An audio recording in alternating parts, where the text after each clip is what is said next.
Y el tema de dinámica es bien pesado, chicos. Vamos a tratar de entenderlo. Vamos a tratar de comprender un poco siquiera este tema. El tiempo nos va a quedar muy corto, así que creo que empezamos ahora mismo. ¿Listo? Entonces, a ver, recordamos nosotros. Dentro de física, los temas, la gran mayoría de temas estudia el movimiento del cuerpo, ¿no?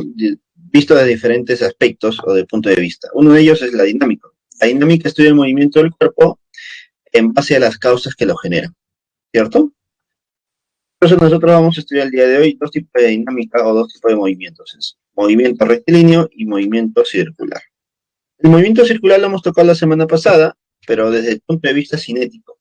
Ahora lo vamos a ver desde el punto de vista dinámico, al igual que el movimiento rectilíneo. En algunos libros vas a encontrar como dinámica lineal y en otros libros dinámica lineal y dinámica circular. Simplemente dinámica y dentro se desglosa. Conceptos básicos. Sistema. Es muy importante entender este concepto porque ese va a ser el fundamento de nuestro estudio, ¿no? Vamos a comenzar con eso, con definir un sistema. ¿Qué es un sistema? Es cualquier objeto que deseamos estudiar. Todo lo que rodea al sistema se llama entorno o medio ambiente. Entonces, el sistema es lo que yo voy a estudiar, nada más. Ahora, el sistema puede estar compuesto de un cuerpo, dos cuerpos, tres cuerpos, varios cuerpos o varios objetos. ¿Listo? Así que va a depender de ti cuál tú reconoces como sistema, cuál identificas como sistema. ¿Listo? Tal vez tú estudias o resuelves un problema usando un sistema y yo resuelvo el problema usando otro sistema. Es válido también, siempre y cuando respetes esas condiciones. ¿Ya? Por ejemplo, aquí tengo yo un vaso abierto, tengo un vaso con agua, ¿cierto? Y está abierto. Podemos decir que el sistema está abierto. Como el vaso está abierto, podemos decir que el medio ambiente, el aire, el entorno, está en contacto con el agua, está en contacto con nuestro sistema. Pero ¿qué pasaría si nosotros cerramos el vaso o tapamos el vaso? Podemos decir que el sistema está cerrado. Esto no está directamente en contacto con lo que estamos estudiando, que podría ser el agua. Pero si lo ponemos en un termo, podemos decir que el sistema está aislado. ¿Listo? Aquí ya no existe ningún tipo de contacto con el medio ambiente. El agua que está internamente no está en contacto con el medio ambiente. Podemos decir que es un sistema aislado. Este tipo de sistemas aislados con termos lo vamos a ver en termodinámica, un poco de estos conceptos. ¿Listo?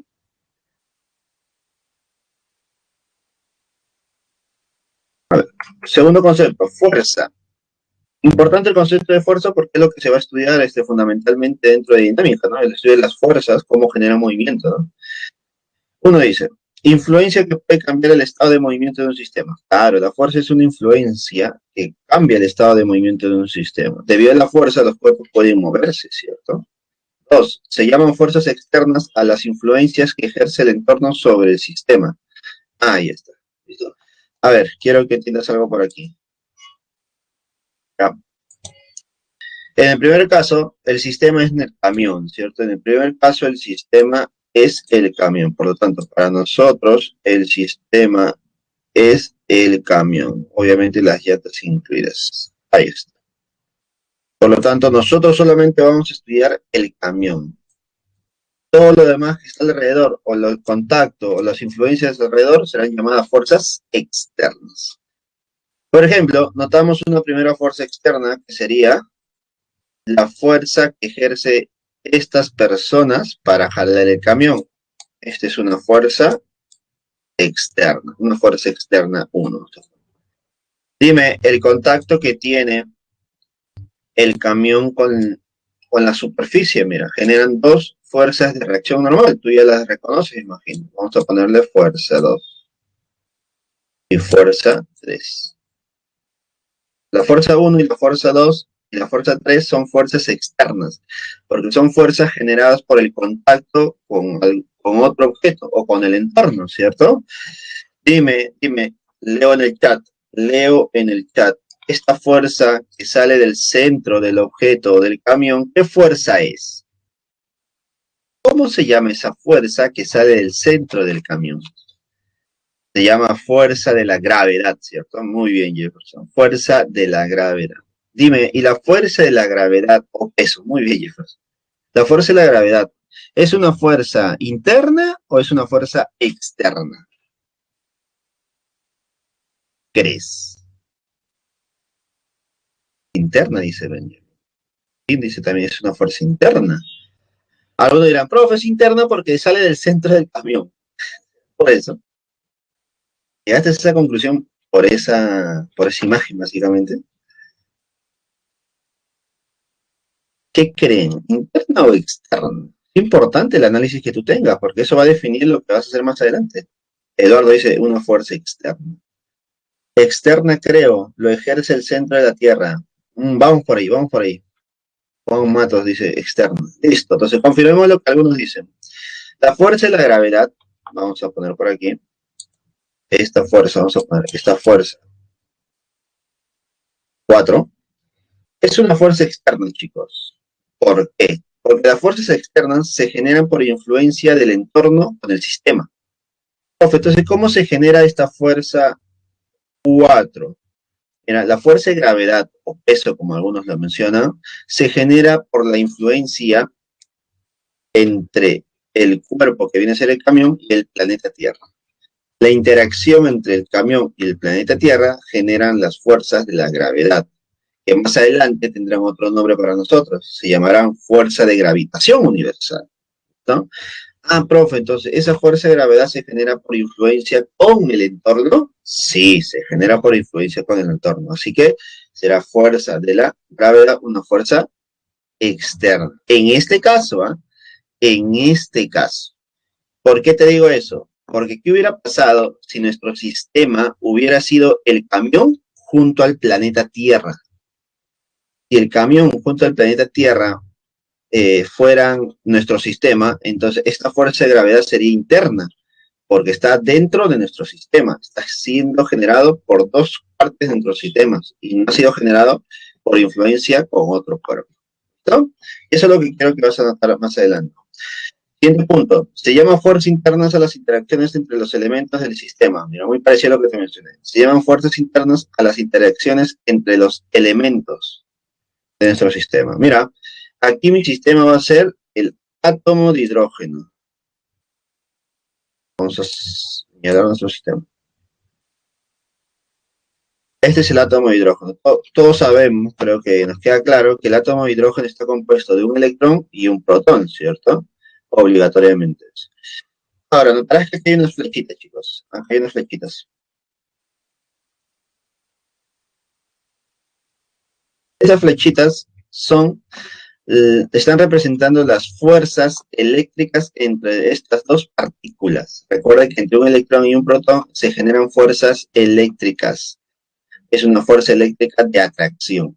Pero como ambas partículas forman parte de mi sistema, entonces estas fuerzas que son generadas por esas dos partículas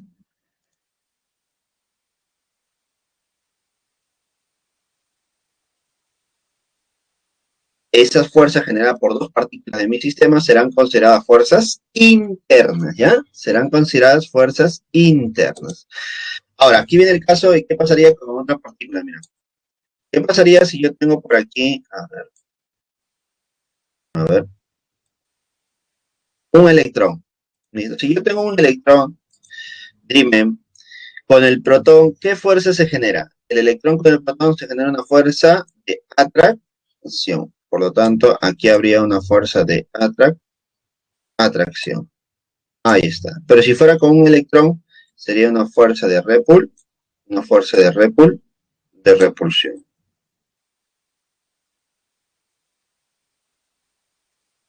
Entonces, yo te pregunto, las flechas rojas o las fuerzas rojas son fuerzas internas porque son generadas entre dos partículas o dos cuerpos dentro de mi sistema.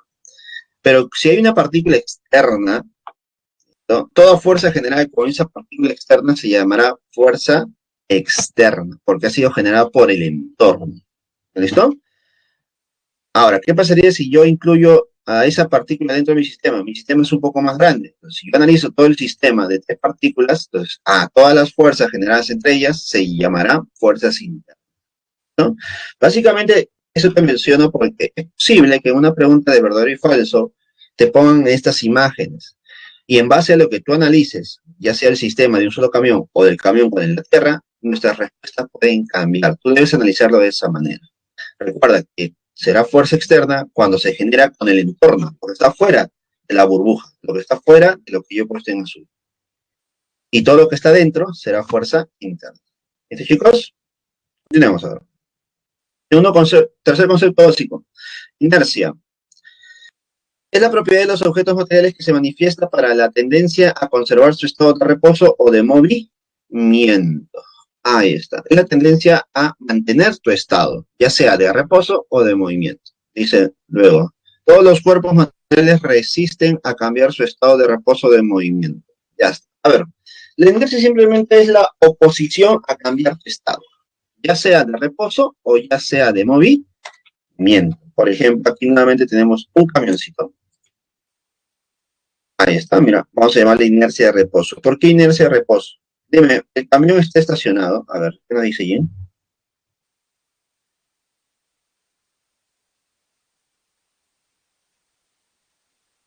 Claro, Jim. Si nosotros consideramos el camión con la Tierra como nuestro sistema, la interacción entre ambos será una fuerza interna, siempre y cuando ese sea mi sistema. Pero si mi sistema solamente es el camión, entonces será fuerza externa. O si mi sistema es la Tierra, será fuerza externa. Interna cuando ambos están dentro de mi sistema. Listo, muy bien. Entonces, chicos, la inercia es la oposición a cambiar mi estado, ya sea de reposo o de movimiento. Por ejemplo, el camión aquí está estacionado. Listo, imaginemos que se ha malogrado el motor. Hay unas 3 personas que quieren jalar el camión, ¿listo? Para que pueda arrancar. Pero es lógico que al inicio, por más fuerza que tú le apliques, el camión no se quiere moverse. No se va a mover. ¿Por qué? Porque el camión tiene cierta masa. Y debido a esa masa, el camión ejerce una oposición a moverse. Es decir, el camión está quieto. Y debido a la inercia o la masa, el camión se va a oponer a cambiar ese estado. En este caso es un estado de reposo. Luego, por aplicar mucha, pero mucha fuerza, por ser tan insistente, ¿qué va a pasar con el camión? Empezará a moverse. Pero eso no quita que al inicio hubo una existencia de una oposición. Bueno, eso no quita que al inicio hay una oposición a moverse. Eso, chicos, es la inercia. Por ejemplo, otro ejemplo clásico también. Por ejemplo, imagínate que tú estás parado y alguien te quiere empujar o alguien te empuja. Repentinamente alguien te empuja. Dime, ¿tu cuerpo se desploma rápidamente? ¿Se cae repentinamente? No es cierto. Tu cuerpo por inercia nada más se va a oponer al inicio. Tu cuerpo por inercia se opone al inicio, de tal manera que tu cuerpo al inicio genera una oposición y tu cuerpo no cae bruscamente como si fuera cualquier cosa, ¿cierto? Te cae con una pequeña oposición, de tal manera que te demoras en caer, te demoras en desplomarte, te podría decir. Todo cuerpo genera una oposición al cambio de estado, ya sea de reposo o de movimiento. ¿Dónde se ve más claro esto? Por ejemplo, en el caso 2. Inercia de movimiento. Aquí notamos que había una persona en una bicicleta, estaba manejando con cierta rapidez y en cierto momento observa un perro.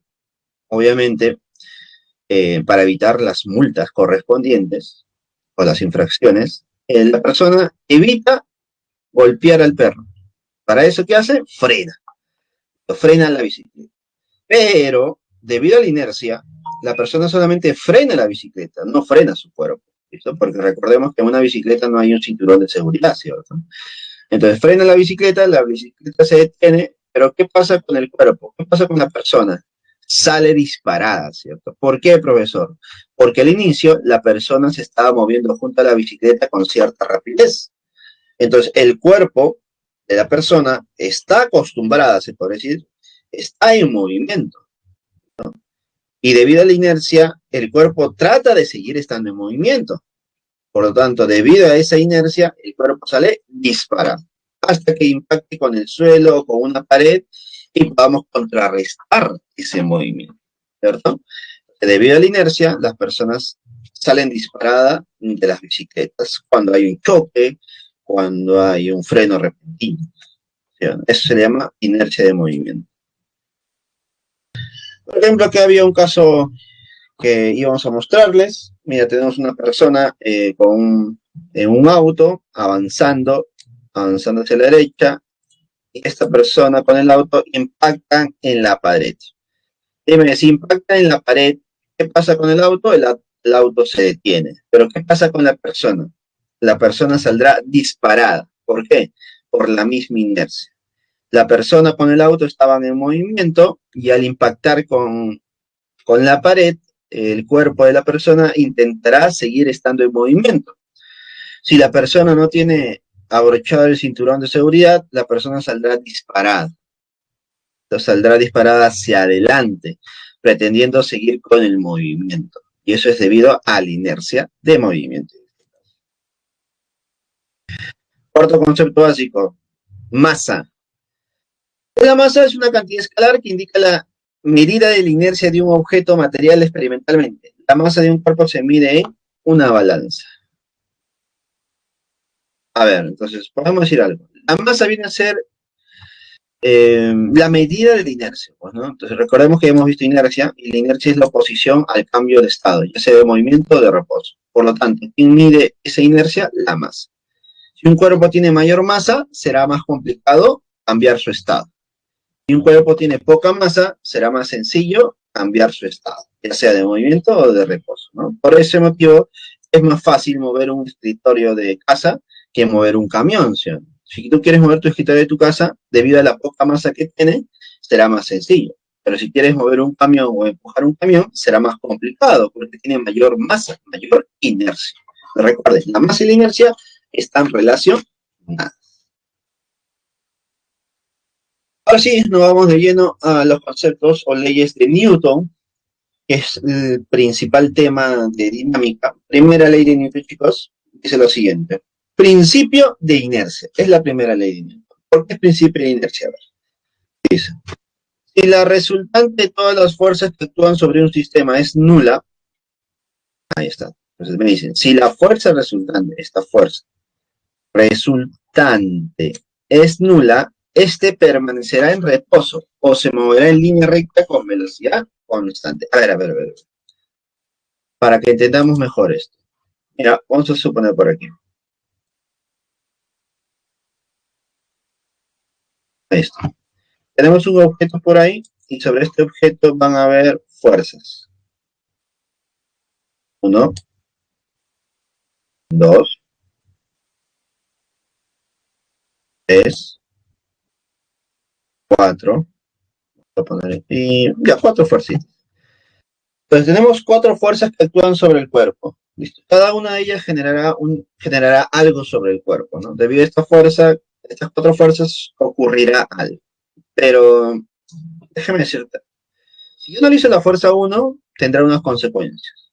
Si analizo la fuerza 2, tendrá otras consecuencias. Si analizo la fuerza 3, otra consecuencia. Y la 4, otra consecuencia. Es decir, si yo analizo por separado, me voy a complicar la vida, porque tendría que analizar consecuencia por consecuencia. Para evitar trabajar muchas veces el mismo criterio, o muchas veces varias fuerzas, entonces lo que nosotros vamos a hacer es reducir ese sistema de fuerzas, reducir ese conjunto de fuerzas. ¿Y cómo voy a reducir ese conjunto de fuerzas? Considerando solamente una. Una sola fuerza que representa a todas. ¿Y cómo se llama esa fuerza que representa a todas las demás? Creo que ya lo conoces. Se llama fuerza resultante. Profe, ¿qué es la fuerza resultante? Es la sumatoria de todas las fuerzas. Profe, si la fuerza 1 vale 2 y la fuerza 3 vale 4, ¿sumo 2 más 4? No. No es una suma escalar, chicos. Tengan cuidado. No es una suma escalar. La suma que yo menciono por aquí de fuerzas es una suma vectorial, una suma de vectores. Profe, entonces, ¿usted me está diciendo que debo sumar vectores como ya hemos trabajado antes? Sí.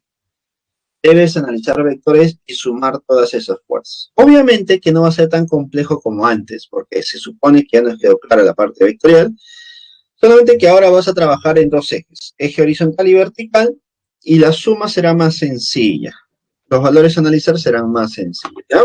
Pero creo que tengas en cuenta, es la suma vectorial, suma de vectores. Entonces, esta fuerza resultante representa todas las fuerzas. En el principio de inercia o primera ley de Newton, me dicen que esta fuerza resultante es cero, mira. Me dicen que esta fuerza resultante es cero. Profe, y si la fuerza resultante es cero, ¿qué genera? Genera dos situaciones posibles. Mira, es posible que el cuerpo esté en reposo. ¿Qué significa que el cuerpo esté en reposo? Significa que su velocidad es cero. ¿No? Velocidad es cero. Otra posibilidad es que el cuerpo se mueva con velocidad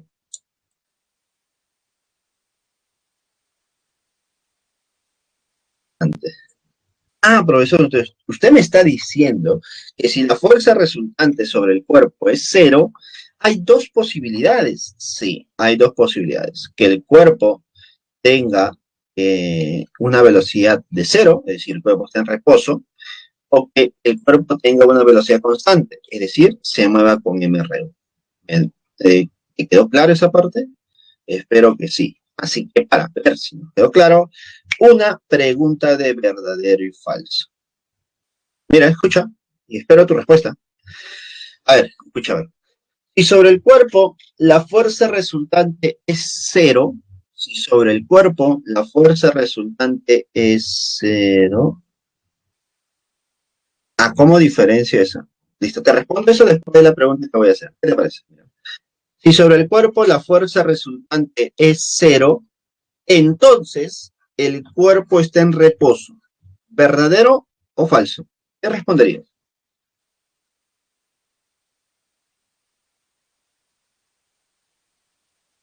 Si la fuerza resultante es cero, entonces el cuerpo está en reposo. Falso, dice.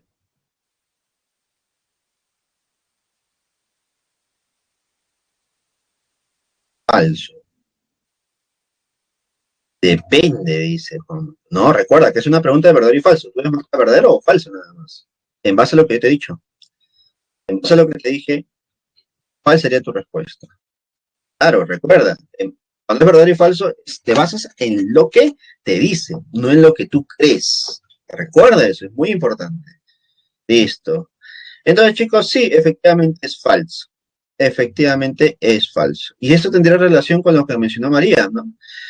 ¿Cómo diferenciamos esto? Mira, a ver, dime, yo que mencioné en la teoría, mencionamos que es posible estas dos situaciones. Es posible ambas.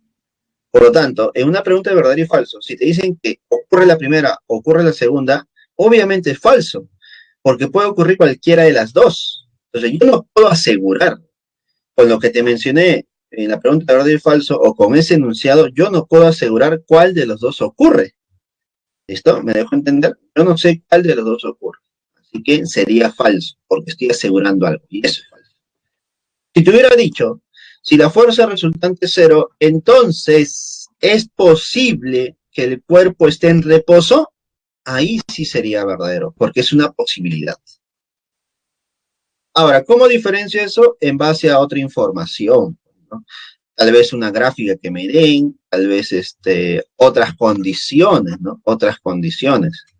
Por ejemplo, a ver, imaginemos que esta es una polea.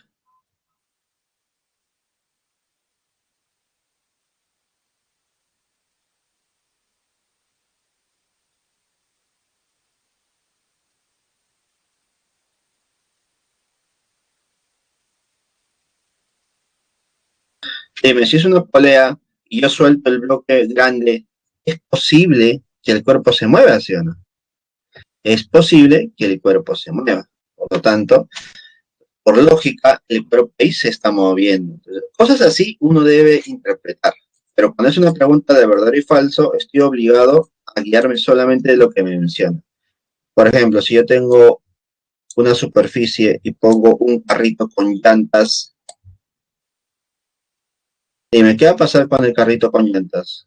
¿Se mantendrá en reposo ahí o tendrá que descender? Tendrá que descender porque es lo más lógico.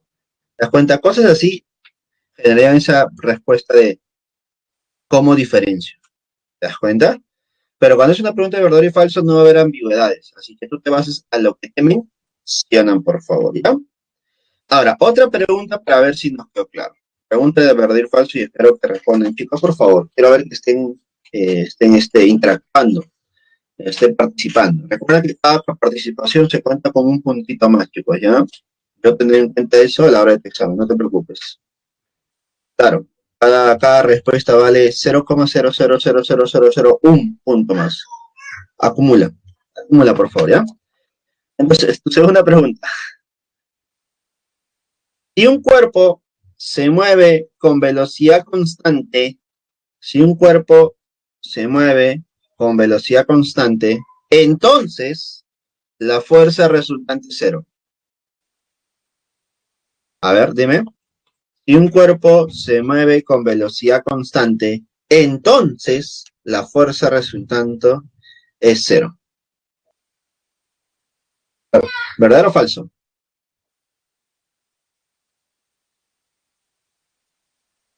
Verdadero, verdadero, verdadero, verdadero, verdadero. Muy bien, creo que la mayoría les quedó claro, ¿cierto? Si la velocidad del cuerpo es constante, si el cuerpo se mueve con un MRU, obligatoriamente la fuerza resultante es cero. ¿Listo? Y eso es lo que mayormente se usa, pues, ¿no? Por ejemplo, si te dice, el cuerpo está en reposo, obligatoriamente la fuerza resultante es cero. Porque solamente hay un camino para eso. ¿Te das cuenta? Entonces, importante las preguntas de verdadero y falso y esos conceptos.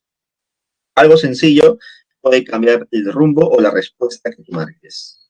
Listo, a ver, continuamos. Segunda ley de Newton, principio de masa. Me dice lo siguiente. Si la resultante de todas las fuerzas que actúan en un sistema no se anula, si la fuerza resultante no es nula, esta adquirirá una aceleración en la misma dirección que la fuerza resultante, la cual es directamente proporcional a dicha fuerza e inversamente proporcional a la masa del sistema. A ver, no me quedó claro. Mira, sobre un cuerpito actúan muchas fuerzas. Mira, voy a considerar que este cuerpo ya está en movimiento, ¿ya?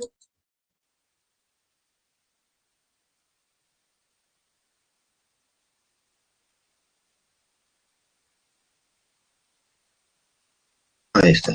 Mira, el cuerpo se mueve a la derecha. Me queda claro que el cuerpo se está moviendo a la derecha. Pero sobre el cuerpo hay muchas fuerzas, muchas, pero muchas fuerzas, ¿no? Y la fuerza resultante tiene esta dirección.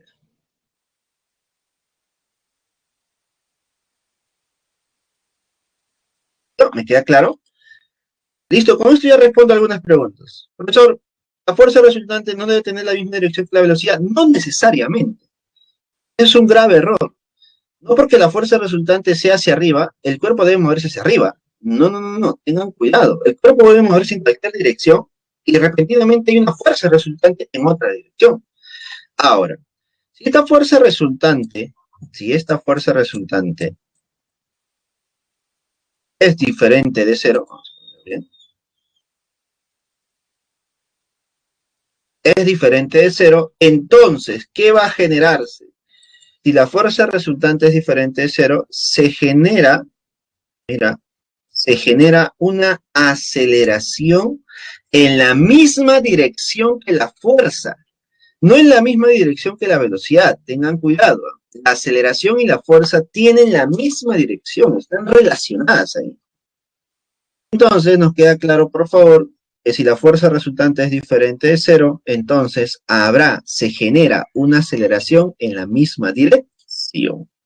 ¿Y cómo encuentro esa aceleración, profesor? Ah, aquí está, mira, la fórmula mágica, la fórmula conocida por ustedes. Bueno, no es tan conocida si lo pongo de esta manera, ¿no? La aceleración es igual a, claro, muchos conocen como fuma, ¿no? Claro. Aceleración es igual a fuerza resultante entre masa. Tal vez si te lo coloco de esta manera, no lo entiendas o te parezca desconocida, pero es la misma en realidad. Esta es la fórmula original en realidad. ¿Cómo calcular la aceleración? Es igual a fuerza resultante entre masa. Y esta es la formulita. Esta es nuestra fórmula, chicos. Muchos lo conocen de esta manera, ¿no? Fuerza, fuerza es igual a masa por la aceleración. ¿Listo? Pero la fórmula original es la que está arribita. Aceleración es igual a fuerza sobre masa. ¿Por qué es la original? Porque debido a la fuerza aplicada sobre una masa, se genera una aceleración. ¿Te das cuenta? Debido a la fuerza aplicada sobre una masa, se genera una aceleración. ¿Listo, chicos? Pero indiferente, matemáticamente se cumplen ambas por igual. ¿Listo, chicos? Tengan mucho cuidado igual. Al recordarla, pueden usar la que está abajo, que es la más conocida, es la que cotidianamente se usa, o la de arriba, de manera práctica también, dependiendo de lo que nos piden. ¿Listo? Entonces queda claro la segunda ley de Newton. Pasemos a la siguiente. Tercera, bueno, aquí hay unos casos particulares. ¿Qué pasaría si en esa fórmula el valor de la masa se mantiene constante? Por ejemplo, aquí hay una persona que está empujando una caja. La caja que empuja siempre va a ser la misma, pero la fuerza que la persona aplica va a cambiar. Por ejemplo, si la persona aplica una fuerza F, su aceleración sería A. Pero la persona quiere llevar el objeto más rápidamente. Por lo tanto, ¿qué hace? Aplica más fuerzas. ¿Cuánto aplica ahora? 2F. Si aplica 2F, ¿qué pasa con la aceleración? También se duplica. Si aplica 3F, triplica la fuerza. Entonces, ¿qué pasa con la aceleración? También se triplica. Entonces, la fuerza y la aceleración son proporcionales, siempre y cuando que la masa no cambie. ¿Listo? Pero, ¿qué pasaría si la persona solamente puede aplicar una fuerza constante? Si la persona solamente puede aplicar una cantidad de fuerza, que no cambia. Pero el objeto que le están colocando por aquí está cambiando. Es decir, al inicio le ponen una caja, luego le dicen, ahora lleva 2 cajas, ahora lleva 3 cajas. A ver, profesor, si lleva una caja, le aplica una fuerza F, la aceleración será A. Pero si lleva 2 cajas y la fuerza que aplica es F, no ha podido cambiar su fuerza porque estaba cansado y no puede hacer más esfuerzo. Y la masa del cuerpo es 2m, doble. Entonces, ¿qué pasa con la aceleración? Va a la mitad. ¿Listo? Se reduce a la mitad. Si la masa es 3m, son 3 cajas, entonces la aceleración se reduce a la tercera parte. ¿Te das cuenta que ahora la masa y la aceleración son cantidades inversamente proporcionales? Claro, porque la fuerza no ha cambiado en este caso. Simplemente son relaciones entre cantidades. ¿Listo? La fuerza y la aceleración son cantidades directamente proporcionales. En cambio, la masa y la aceleración son cantidades inversamente proporcionales. Ahora pasemos a la tercera ley de Newton. Tercera ley de Newton o principio de acción y reacción, ¿no? Ahora en la juventud se conoce esto como principio del karma, ¿no? Toda acción tendrá una reacción. Y dice lo siguiente. Cuando un objeto ejerce una fuerza sobre otro, el segundo ejercerá una fuerza sobre el primero de igual magnitud y dirección opuesta. A ver. Mira, observa el primer gráfico. Una mesa y un libro. Una mesa y un libro. Entre la mesa y el libro, dime, existirá un contacto. Entonces, debido al contacto entre dos cuerpos, me dice esta ley que se generan dos fuerzas. Una fuerza de acción y una fuerza de reacción. ¿Listo? Pero estas fuerzas son opuestas. A ver, identifiquemos, mira. Ahí tú agregas también.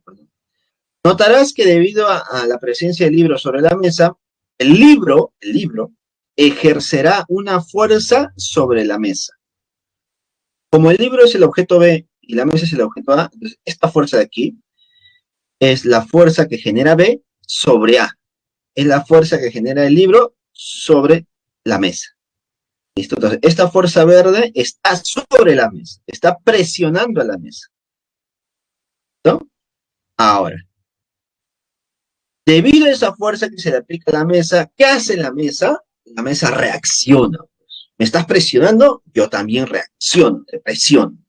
¿No? Por lo tanto, la mesa ¿qué hace? Genera una fuerza. La mesa genera una fuerza sobre el libro. Por lo tanto, la mesa, que es el objeto A, genera una fuerza sobre el objeto B. Entonces, esta fuerza que está en azul o celeste es la fuerza generada sobre el libro. ¿Quién lo genera? La mesa. ¿Sobre quién? Sobre el libro. Ahora, si esta fuerza que va hacia abajo vale 40, la fuerza que va hacia arriba también vale 40. Si esta fuerza que va hacia abajo vale 80, la fuerza que va hacia arriba también vale 80. Los valores son iguales. A ver, otro ejemplo. Por aquí creo que está mal graficado.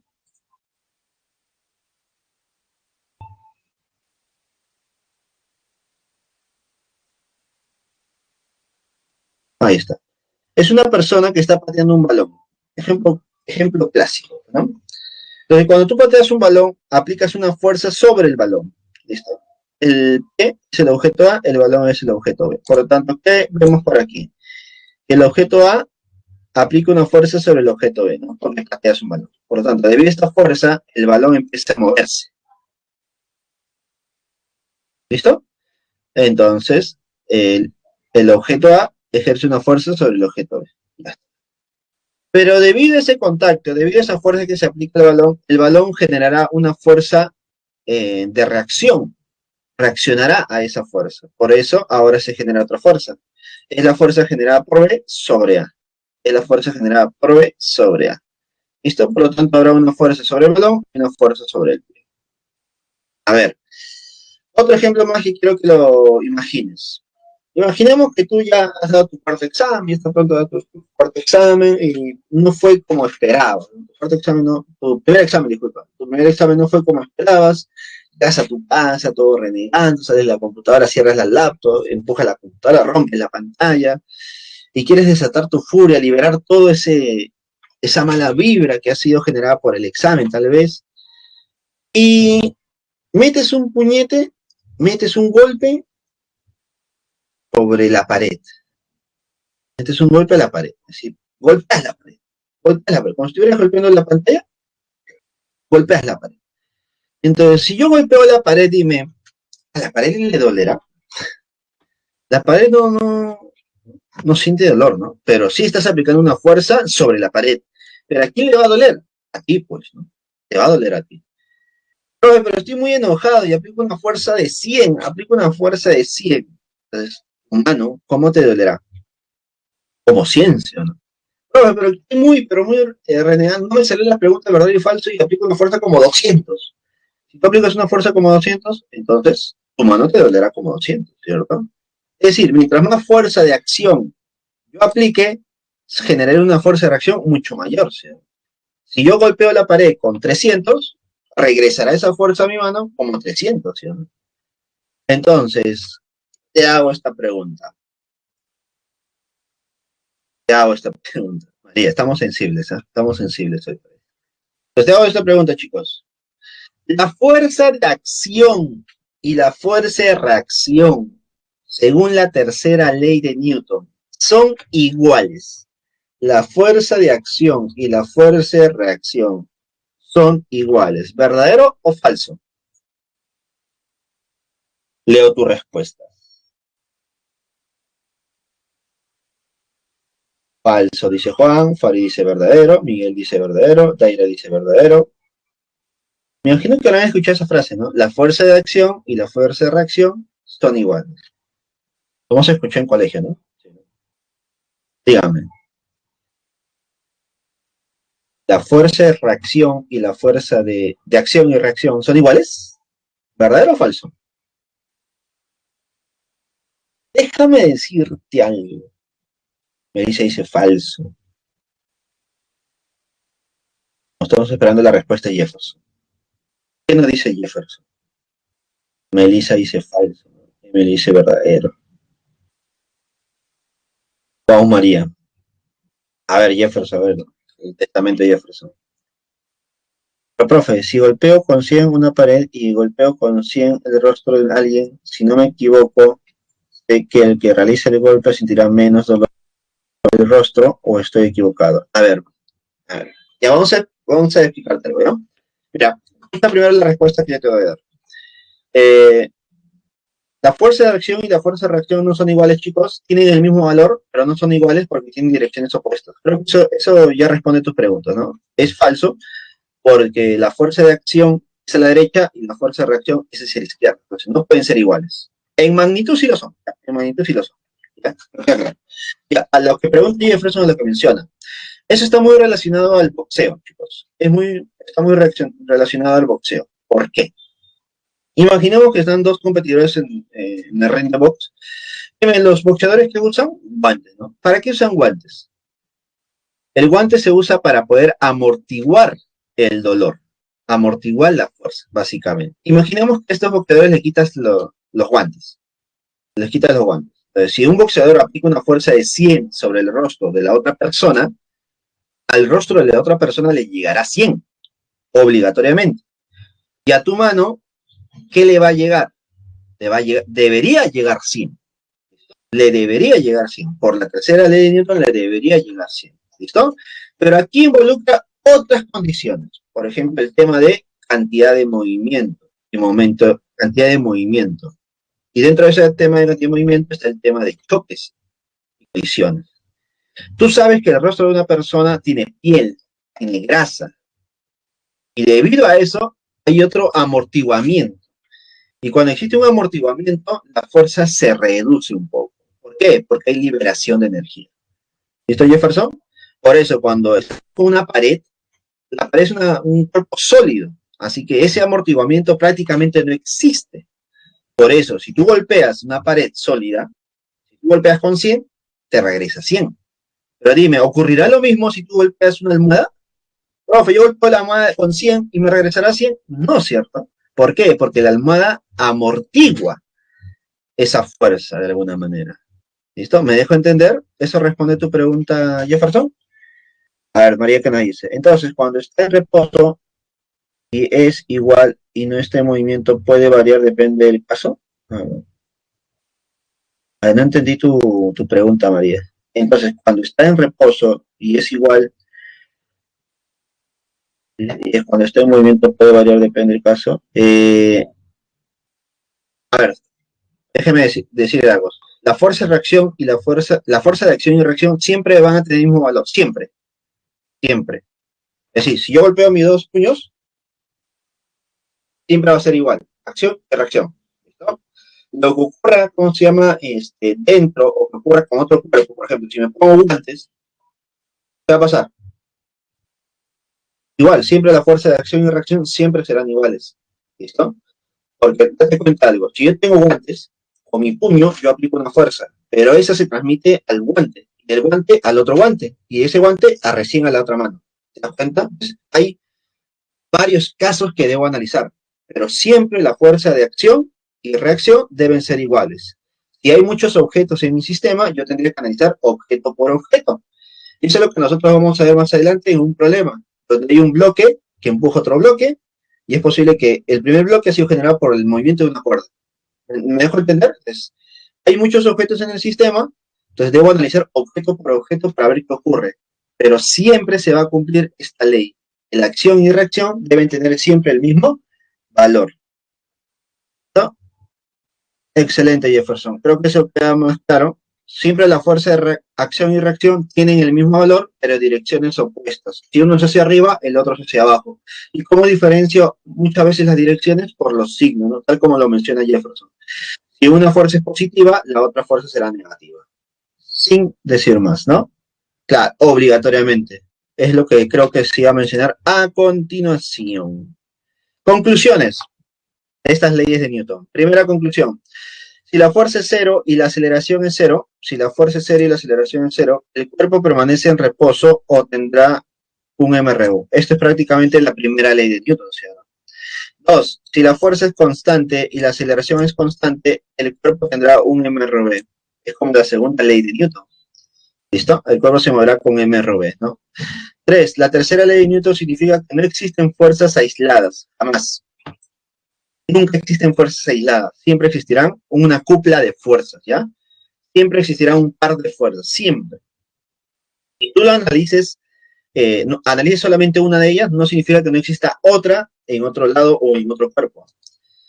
Y que las fuerzas de acción y reacción actúan siempre en cuerpos diferentes. Listo, es lo que mencionaban por ahí, ¿no? Listo. Las fuerzas de acción y reacción siempre actúan sobre cuerpos diferentes, efectivamente.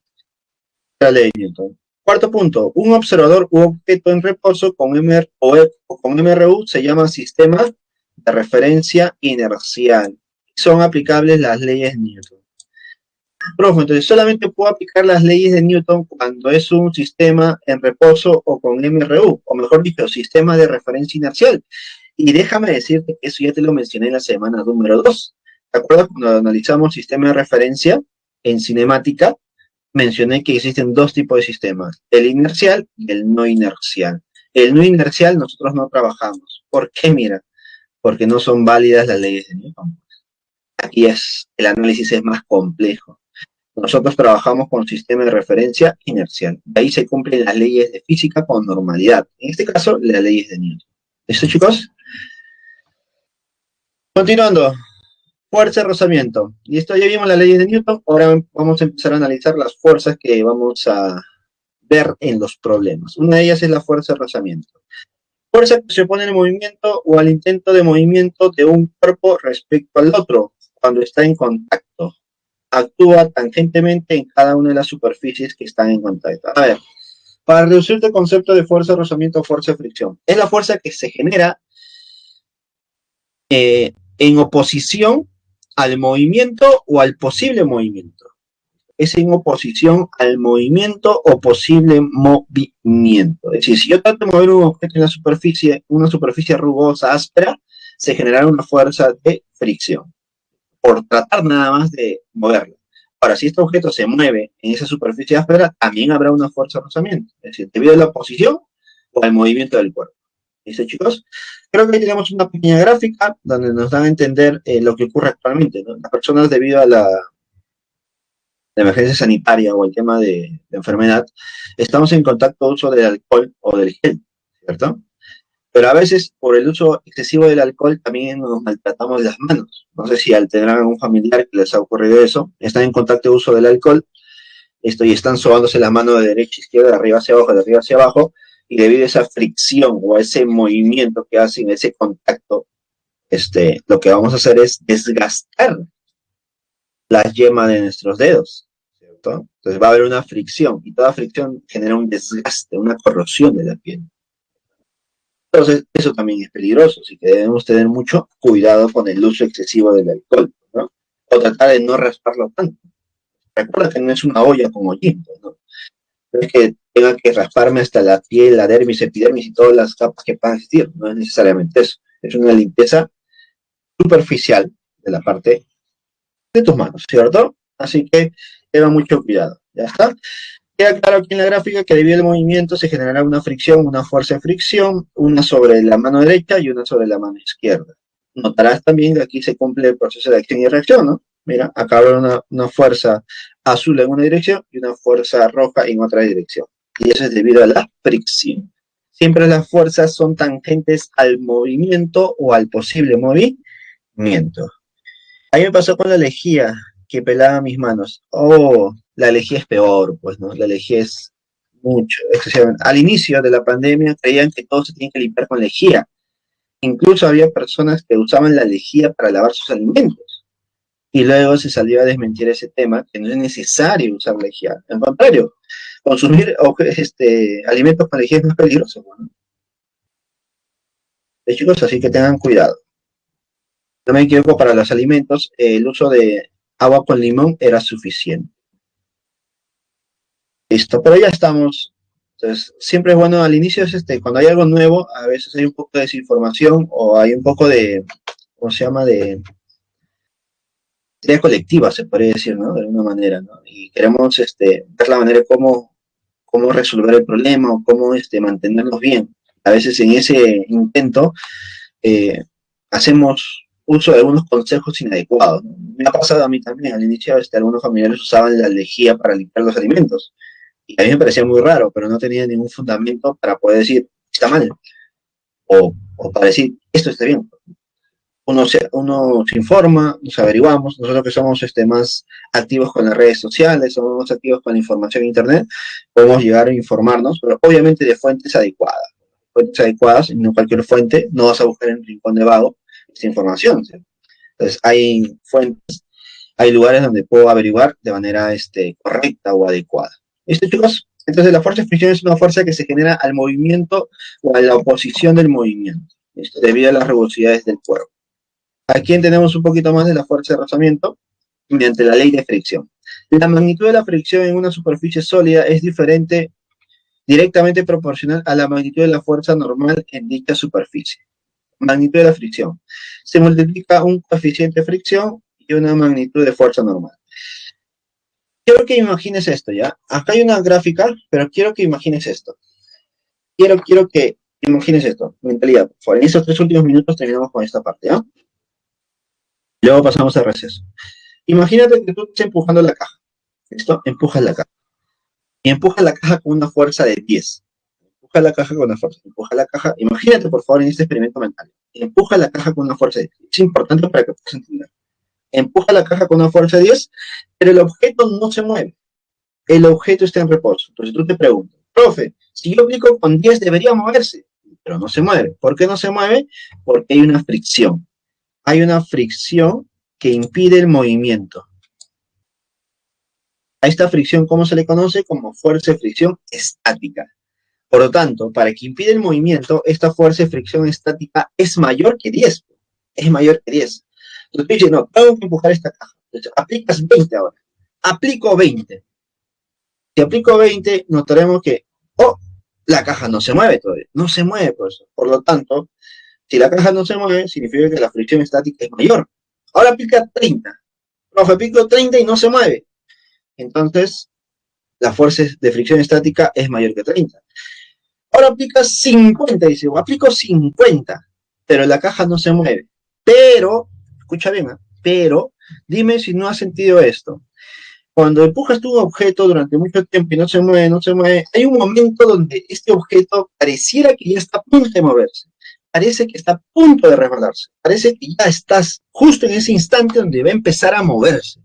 Y eso lo notamos más que todo en los carros cuando tienen llantas, pero también en todos los objetos que nosotros empujamos. Se siente un momento, un instante donde está a punto de moverse. Entonces, a ese momento donde está a punto de moverse se le conoce como movimiento inminente.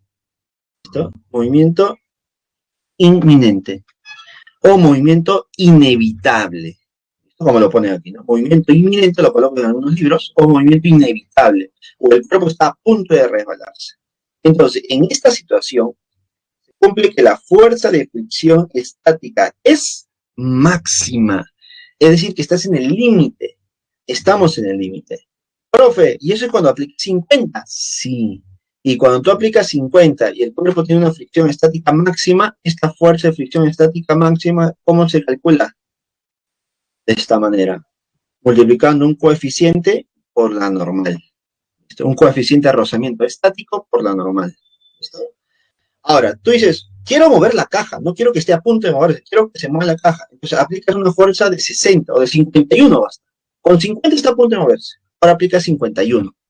Cuando aplico 51, ¿qué va a pasar con el objeto? Se mueve, empieza a moverse, está en movimiento. Y cuando esté en movimiento, dime, ¿dejará de haber fricción? Sigue habiendo fricción, pero esta fricción ahora se llamará fricción cinética. ¿Y esta fricción cinética cómo se calcula? De la misma manera.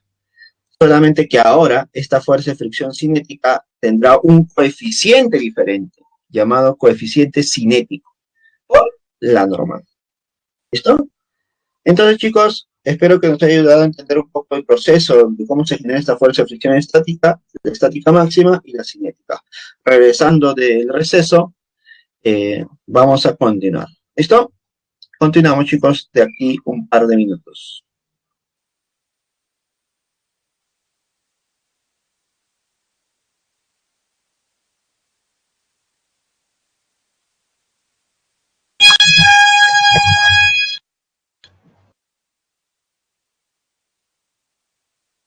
Listo, chicos, continuamos.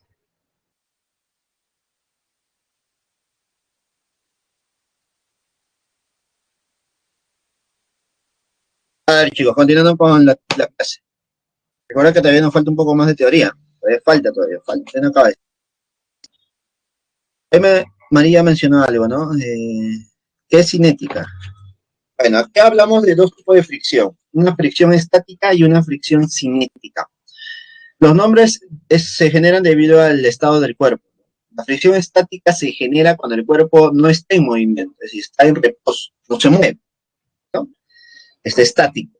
Y la fricción cinética se genera o aparece cuando el cuerpo ya está en movimiento, se está moviendo. ¿Listo? Pero nunca deja de haber fricción, siempre hay fricción, solamente que si el cuerpo no se mueve, se llama fricción estática y tendrá un valor. Y cuando el cuerpo se está moviendo, se llamará fricción cinética y tendrá otro valor. ¿Listo? Vamos a ver aquí unas pequeñas observaciones como un resumen de lo que hemos visto hace un momento. Dice lo siguiente. 1. Cuando se intenta mover el bloque, como se muestra en la figura A, la fricción estática es, mira, la fricción estática es menor que mu sub S por la normal. ¿Qué es mu sub S por lo normal? Se llama fricción estática máxima. Entonces, cuando el cuerpo no se mueve, significa que la fricción estática es menor que ese valor máximo. Segundo punto, cuando el bloque está por moverse, está a punto de moverse, como muestra en la figura, la fricción estática será máxima y se verifica la igualdad. Claro, justo ahí, cuando el cuerpo está a punto de moverse, cuando está en un movimiento inminente, está a punto de resbalarse, movimiento inevitable, la fricción estática es la fricción estática máxima y se calcula de esta manera. También lo colocan de esta forma, mira.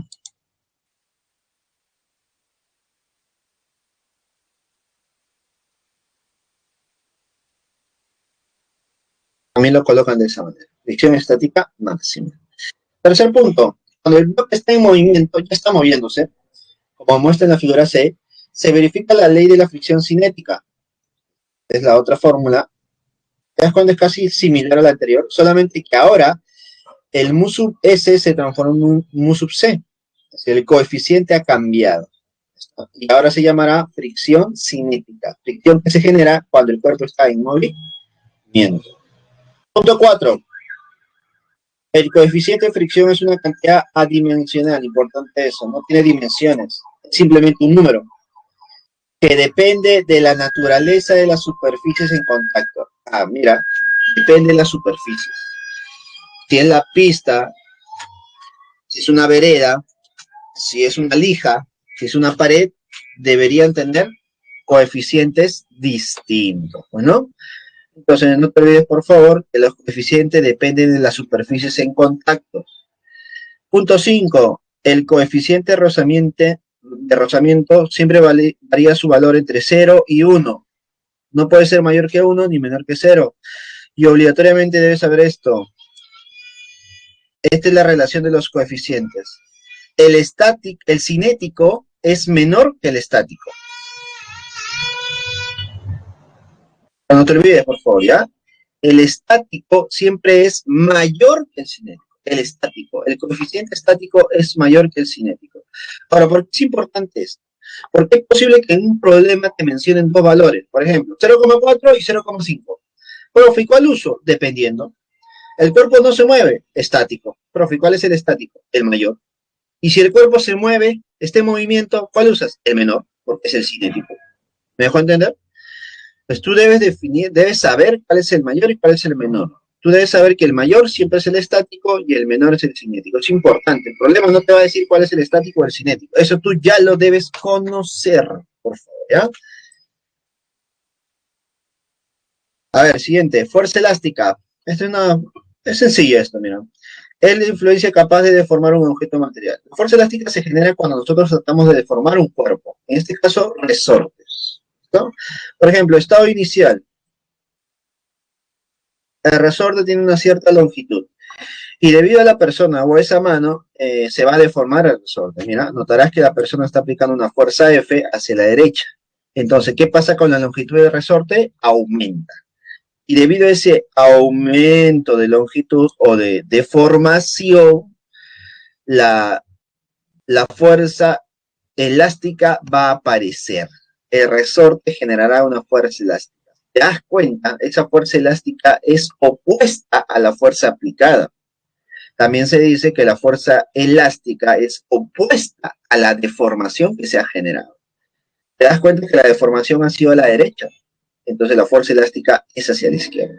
Ahora, ¿cómo se calcula esa fuerza elástica? Mira, la fuerza elástica se calcula multiplicando la constante elástica por la deformación. Esta constante elástica depende del material. Como siempre lo conocemos, ¿no? Fuerza elástica es igual a K por X, simple. Aquí hay unas observaciones, dice, de acuerdo al principio de acción y reacción, la fuerza recuperadora o elástica siempre es opuesta a la fuerza F aplicada, pues, ¿no?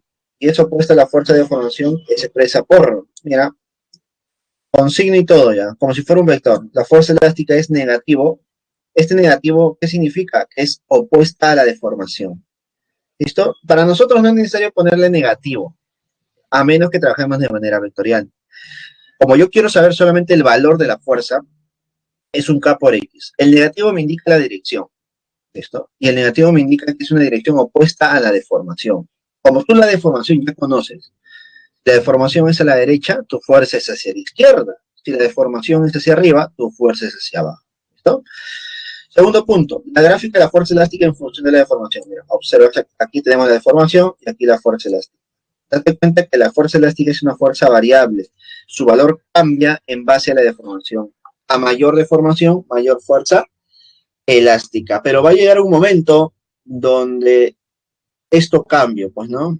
Y eso ocurre cuando existe un límite de deformación. No todos los cuerpos, los cuerpos no se deforman ilimitadamente, pues, ¿no? Por ejemplo, si yo tengo una liga y estiro la liga, en algún momento se rompe, ¿sí o no?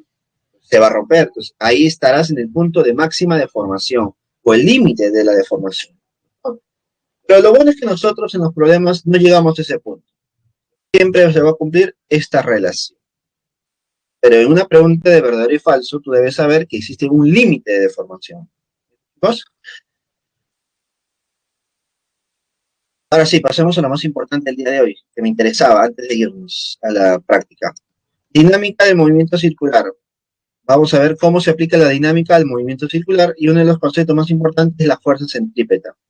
¿Qué es la fuerza centrípeta? Es una fuerza resultante dirigida hacia el centro de la trayectoria circular. Notarás que acá tengo una trayectoria circular y todas las fuerzas que se dirigen hacia el centro como resultante será la fuerza centrípeta. A ver, para que nos quede claro, en un problema nosotros vamos a tener muchas fuerzas. Fuerzas que van hacia el centro, fuerzas que van hacia el centro, fuerzas que salen del centro, fuerzas que salen del centro. Profe, todas esas fuerzas que hay sobre el cuerpo, las que entran o las que salen, ¿todas esas se deben reducir a una sola? Sí, se deben reducir a una sola.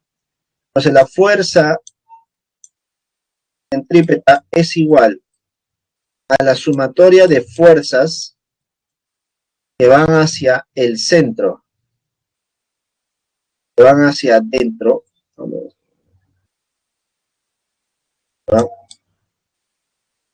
hacia el centro, que van hacia el centro y le resto todas las fuerzas que salen del centro. ¿Me dejo entender?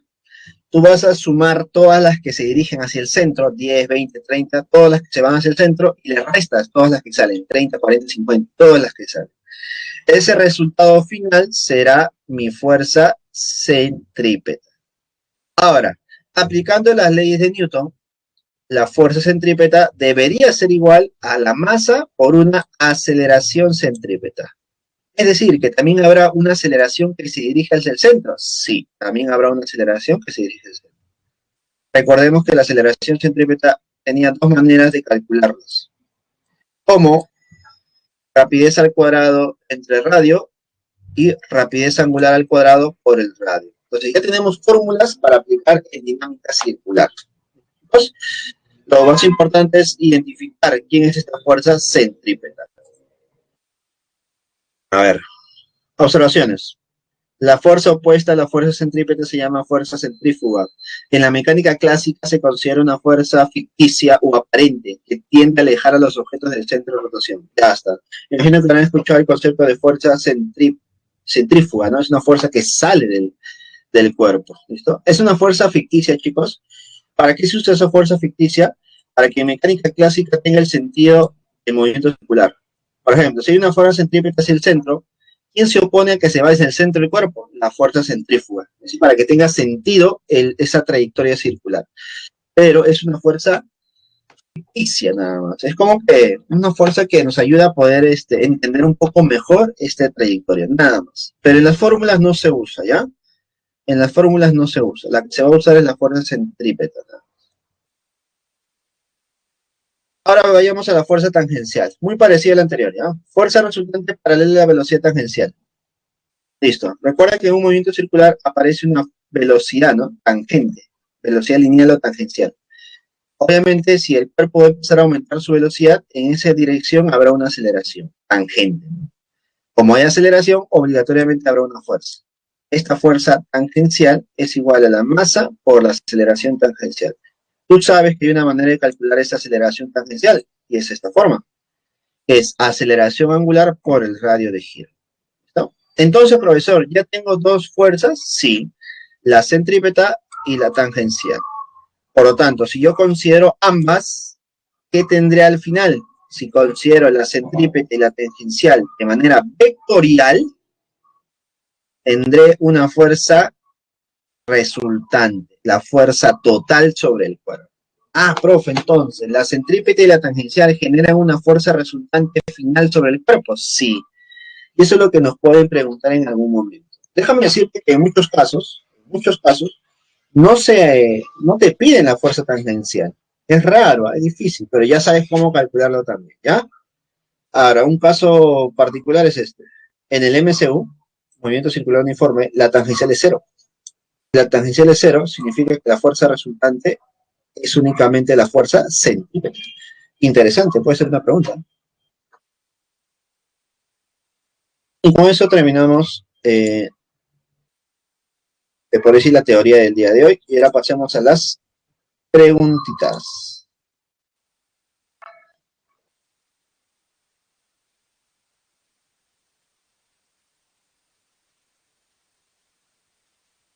Esto ahorita vamos a subir el material de las preguntas para poder, vamos a hacerlo un poquito rápido, ¿ya? Porque el tiempo es corto. Acá poco tiempo. A ver, ¿qué nos dice Jim? Profesor, en la segunda ley de Newton, ¿se habla sobre impulso? No, no se habla sobre impulso. Aquí no hablamos sobre impulso. Acá solamente hay fuerza y hay aceleración, nada más. Impulso no tiene que ver. Recuerda que un impulso es analizar un intervalo de tiempo. Intervalo de tiempo antes de que se genere el contacto, o durante el contacto, mejor dicho. Aquí no hay impulso, ¿ya? Eso lo vamos a ver todavía más adelante. Sí, va a estar relacionado, pero aquí no hay impulso, chicos. Aquí los movimientos son inmediatos, rápidos. Tocas algo, se va. ¿Listo? Problemas. Problema número 1. Dice, un niño empuja dos cajones sobre una superficie horizontal lisa. Superficie lisa significa que no hay fricción, como se muestra en la figura. Determine la magnitud de la fuerza horizontal F, esta fuerza F, sabiendo que la fuerza de contacto entre los bloques es 9 newton. Considere que la masa 1 es 2 y la masa 2 es 3. Un poco ilógico los tamaños, pero bueno, vamos a considerar eso, ¿ya? Mira, me dice que la fuerza de contacto es 9. Recuerda que una fuerza de contacto está entre los cuerpos. ¿Listo? Los cuerpos, vamos a ver. Ahora, siempre los problemas de dinámica se resuelven graficando las fuerzas. Primera fuerza que voy a graficar, el peso. ¿Cómo se calculaba el peso de un cuerpo? Como masa por la gravedad. Masa por la gravedad. Entonces, la masa por la gravedad, el peso está dirigido hacia abajo, y debido al contacto con el planeta Tierra se genera una normal 1, fuerza-reacción normal 1. ¿Listo? Vamos con el peso 2, masa por la gravedad, y se genera una normal 2. ¿Listo? Eso es en el eje vertical. Pero en el eje horizontal notaremos que estos cuerpos, al estar en contacto, generan fuerzas de contacto R. Recuerda que las fuerzas deben estar en cuerpos distintos. La fuerza que va a la derecha será la fuerza sobre el bloque 2 y la fuerza que va hacia la izquierda será la fuerza que está sobre el bloque 1. ¿Listo? Quiero que lo entiendas de esa manera. Ahora, debido a esta fuerza total, debido a la fuerza resultante, los bloques van a empezar a moverse hacia la derecha con cierta aceleración. ¿Listo? Ahora sí, mira lo que vamos a hacer nosotros. Vamos a analizar el sistema considerado nuestro bloque 1 y bloque 2. Todo junto. ¿Listo? Todo será nuestro sistema. Por lo tanto, si es todo nuestro sistema, dime, el peso 1 con la normal 1 se van a simplificar, ¿cierto? Se compensan. Si uno es 30, el otro es 30. Si uno es 20, el otro es 20. El peso 2 con la normal 2 también se simplifica, porque si uno es 30, el otro es 30. ¿Listo? Se van eliminando todos. ¿Qué nos quedaría? La fuerza F, la fuerza R y la otra fuerza R. Pero dime, R y R también se eliminan, ¿sí o no? ¿Por qué, profesor? Porque recuerda que son fuerzas internas, son fuerzas que se generan entre ambos bloques. Al ser internas, no se va a considerar. Entonces, ¿qué nos quedaría? Solamente la fuerza F. Si nos queda la fuerza F, mira lo que tendríamos. En la segunda ley de Newton, F es igual a M1 más M2, masa del sistema, multiplicado por la aceleración. Esta es nuestra ecuación 1. Obviamente que la masa 1 y masa 2 ya la conocemos. No sabemos cuánto vale F, no sabemos cuánto vale A. Pero como tengo una ecuación, me faltaría otra para resolver este sistema. Y ahora tú decides, ¿analizas el bloque 1 o el bloque 2? Yo en esta parte voy a analizar el bloque 2. ¿Por qué? Porque habría menos variables. Sobre el bloque 2, mira, tendríamos la fuerza R de contacto, el cuerpo se mueve hacia la derecha con una cierta aceleración, y diremos, de la segunda ley de Newton, la única fuerza que genera movimiento sobre el cuerpo es R, y esta es igual a la masa 2 por la aceleración. Como R ya era conocido y era igual a 9, entre la masa que era 3, nos quedaría una aceleración de 3. Si ya conozco la aceleración, sustituyo en la ecuación 1. Entonces, F es igual a 2 más 3 porque son masas, multiplicado por el 3, que es la aceleración. ¿Cuánto vale la fuerza? 15 newton. ¿Listo?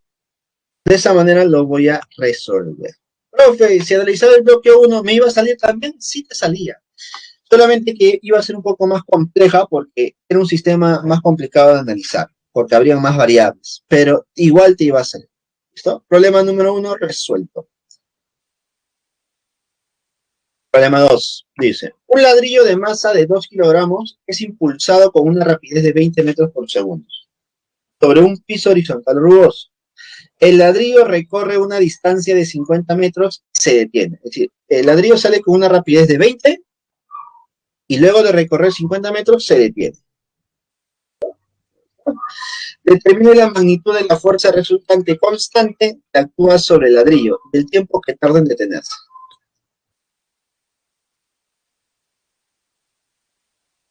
Listo, ahí está. Entonces, el ladrillo se lanza con una rapidez de 20, luego de una cierta distancia de 50 metros se detiene. Por lo tanto, ¿qué está pasando con el ladrillo? Está desacelerando. Su rapidez se reduce. Ahora, analizando fuerzas. Hay una fuerza de gravedad que va hacia abajo, que sería 20, y hay una normal que va hacia arriba, que sería 20 también, me imagino. Pero hay una fuerza de fricción. Profe, ¿por qué aparece la fuerza de fricción? Porque el problema me está diciendo que la superficie es rugosa. Por lo tanto, es lo más lógico de considerar, ¿no? Que debido a esas asperezas, esa rugosidad de la superficie, el cuerpo empieza a desacelerar. ¿Por qué? Porque hay una fuerza que se opone al movimiento. Entonces, del MRV, cuando el ladrillo se detiene, a ver, puedo aplicar esta formulita, ¿no? La tercera fórmula del MRV. ¿Por qué la tercera? Porque no tiene el factor de tiempo. Velocidad al cuadrado es igual a velocidad inicial al cuadrado más 2 veces la aceleración por la distancia. Como la final es 0, nos quedaría esto. Nos quedaría que la aceleración es igual a velocidad inicial al cuadrado entre 2 veces t. Reemplazando los valores que ya nos dan, me quedaría que la aceleración es menos 4. Profe, ¿por qué la aceleración me sale negativa? Porque el cuerpo está desacelerando. Y más aún, la aceleración es hacia la izquierda, por eso es negativo, porque es hacia la izquierda. Puesto que el mg y la normal se cancela, ya habíamos mencionado eso, la fuerza neta, la única fuerza que se opone al movimiento o sobre el movimiento es la fuerza de fricción cinética. Entonces, de la segunda ley de Newton, la única fuerza que está en el movimiento es la cinética. Eso debe ser igual a masa por la aceleración. Entonces, la fuerza cinética es igual a 2 por menos 4, que sería menos 8. Profe, eso solamente es el vector, ¿sí o no? Menos 8 newton, ¿es porque va hacia la izquierda? Sí. Como el problema me pide solamente el valor, la magnitud, tendríamos que la magnitud sería 8 newton. Luego me está pidiendo el tiempo, y es una pregunta adicional, el factor tiempo. Dime, el factor tiempo tú lo puedes sacar de esta manera. Mira, ¿con qué rapidez comienza el movimiento? Con 20. ¿Cuál es la aceleración? Menos 4. ¿Qué significa que sea menos 4 la aceleración? Significa que su rapidez se reduce de 4 en 4 cada segundo. Profe, es decir que primero es 20, luego 16, luego 12, luego 8, luego 4 y luego 0. Sí. ¿Cuántos segundos debe pasar para que llegue a 0? Si sé que cada segundo reduce de 4 en 4. Responde tú. 5 segundos, Jefferson. Por cada segundo, 4, 4, 4. ¿Cuántas veces 4? 5 veces, ¿no? Claro, entonces sería 5 segundos. Efectivamente, Jefferson. Imagínate los demás llegarán a ese análisis también. Y ese es el concepto de aceleración, pues, concepto nada más. Pero mira acá. Para llegar a ese formalismo, mira lo que se hace. Aplico la fórmula velocidad final es igual a velocidad inicial más aceleración por el tiempo, donde la final es cero. Entonces el tiempo sería igual al negativo de la velocidad inicial entre la aceleración. Como la aceleración ya es negativa, negativo con negativo se va y me queda que el tiempo es 5 segundos. La misma respuesta. Pero dime, tu análisis ha sido correcto. Mediante ese análisis es más rápido. Obviamente que a veces hay números que no nos ayudan a poder analizar de esa manera. Así que lo más viable sería la formulita. Para que no han copiado, ahí está. 1, 2, 3. ¿Cierto? ¿Quedó claro?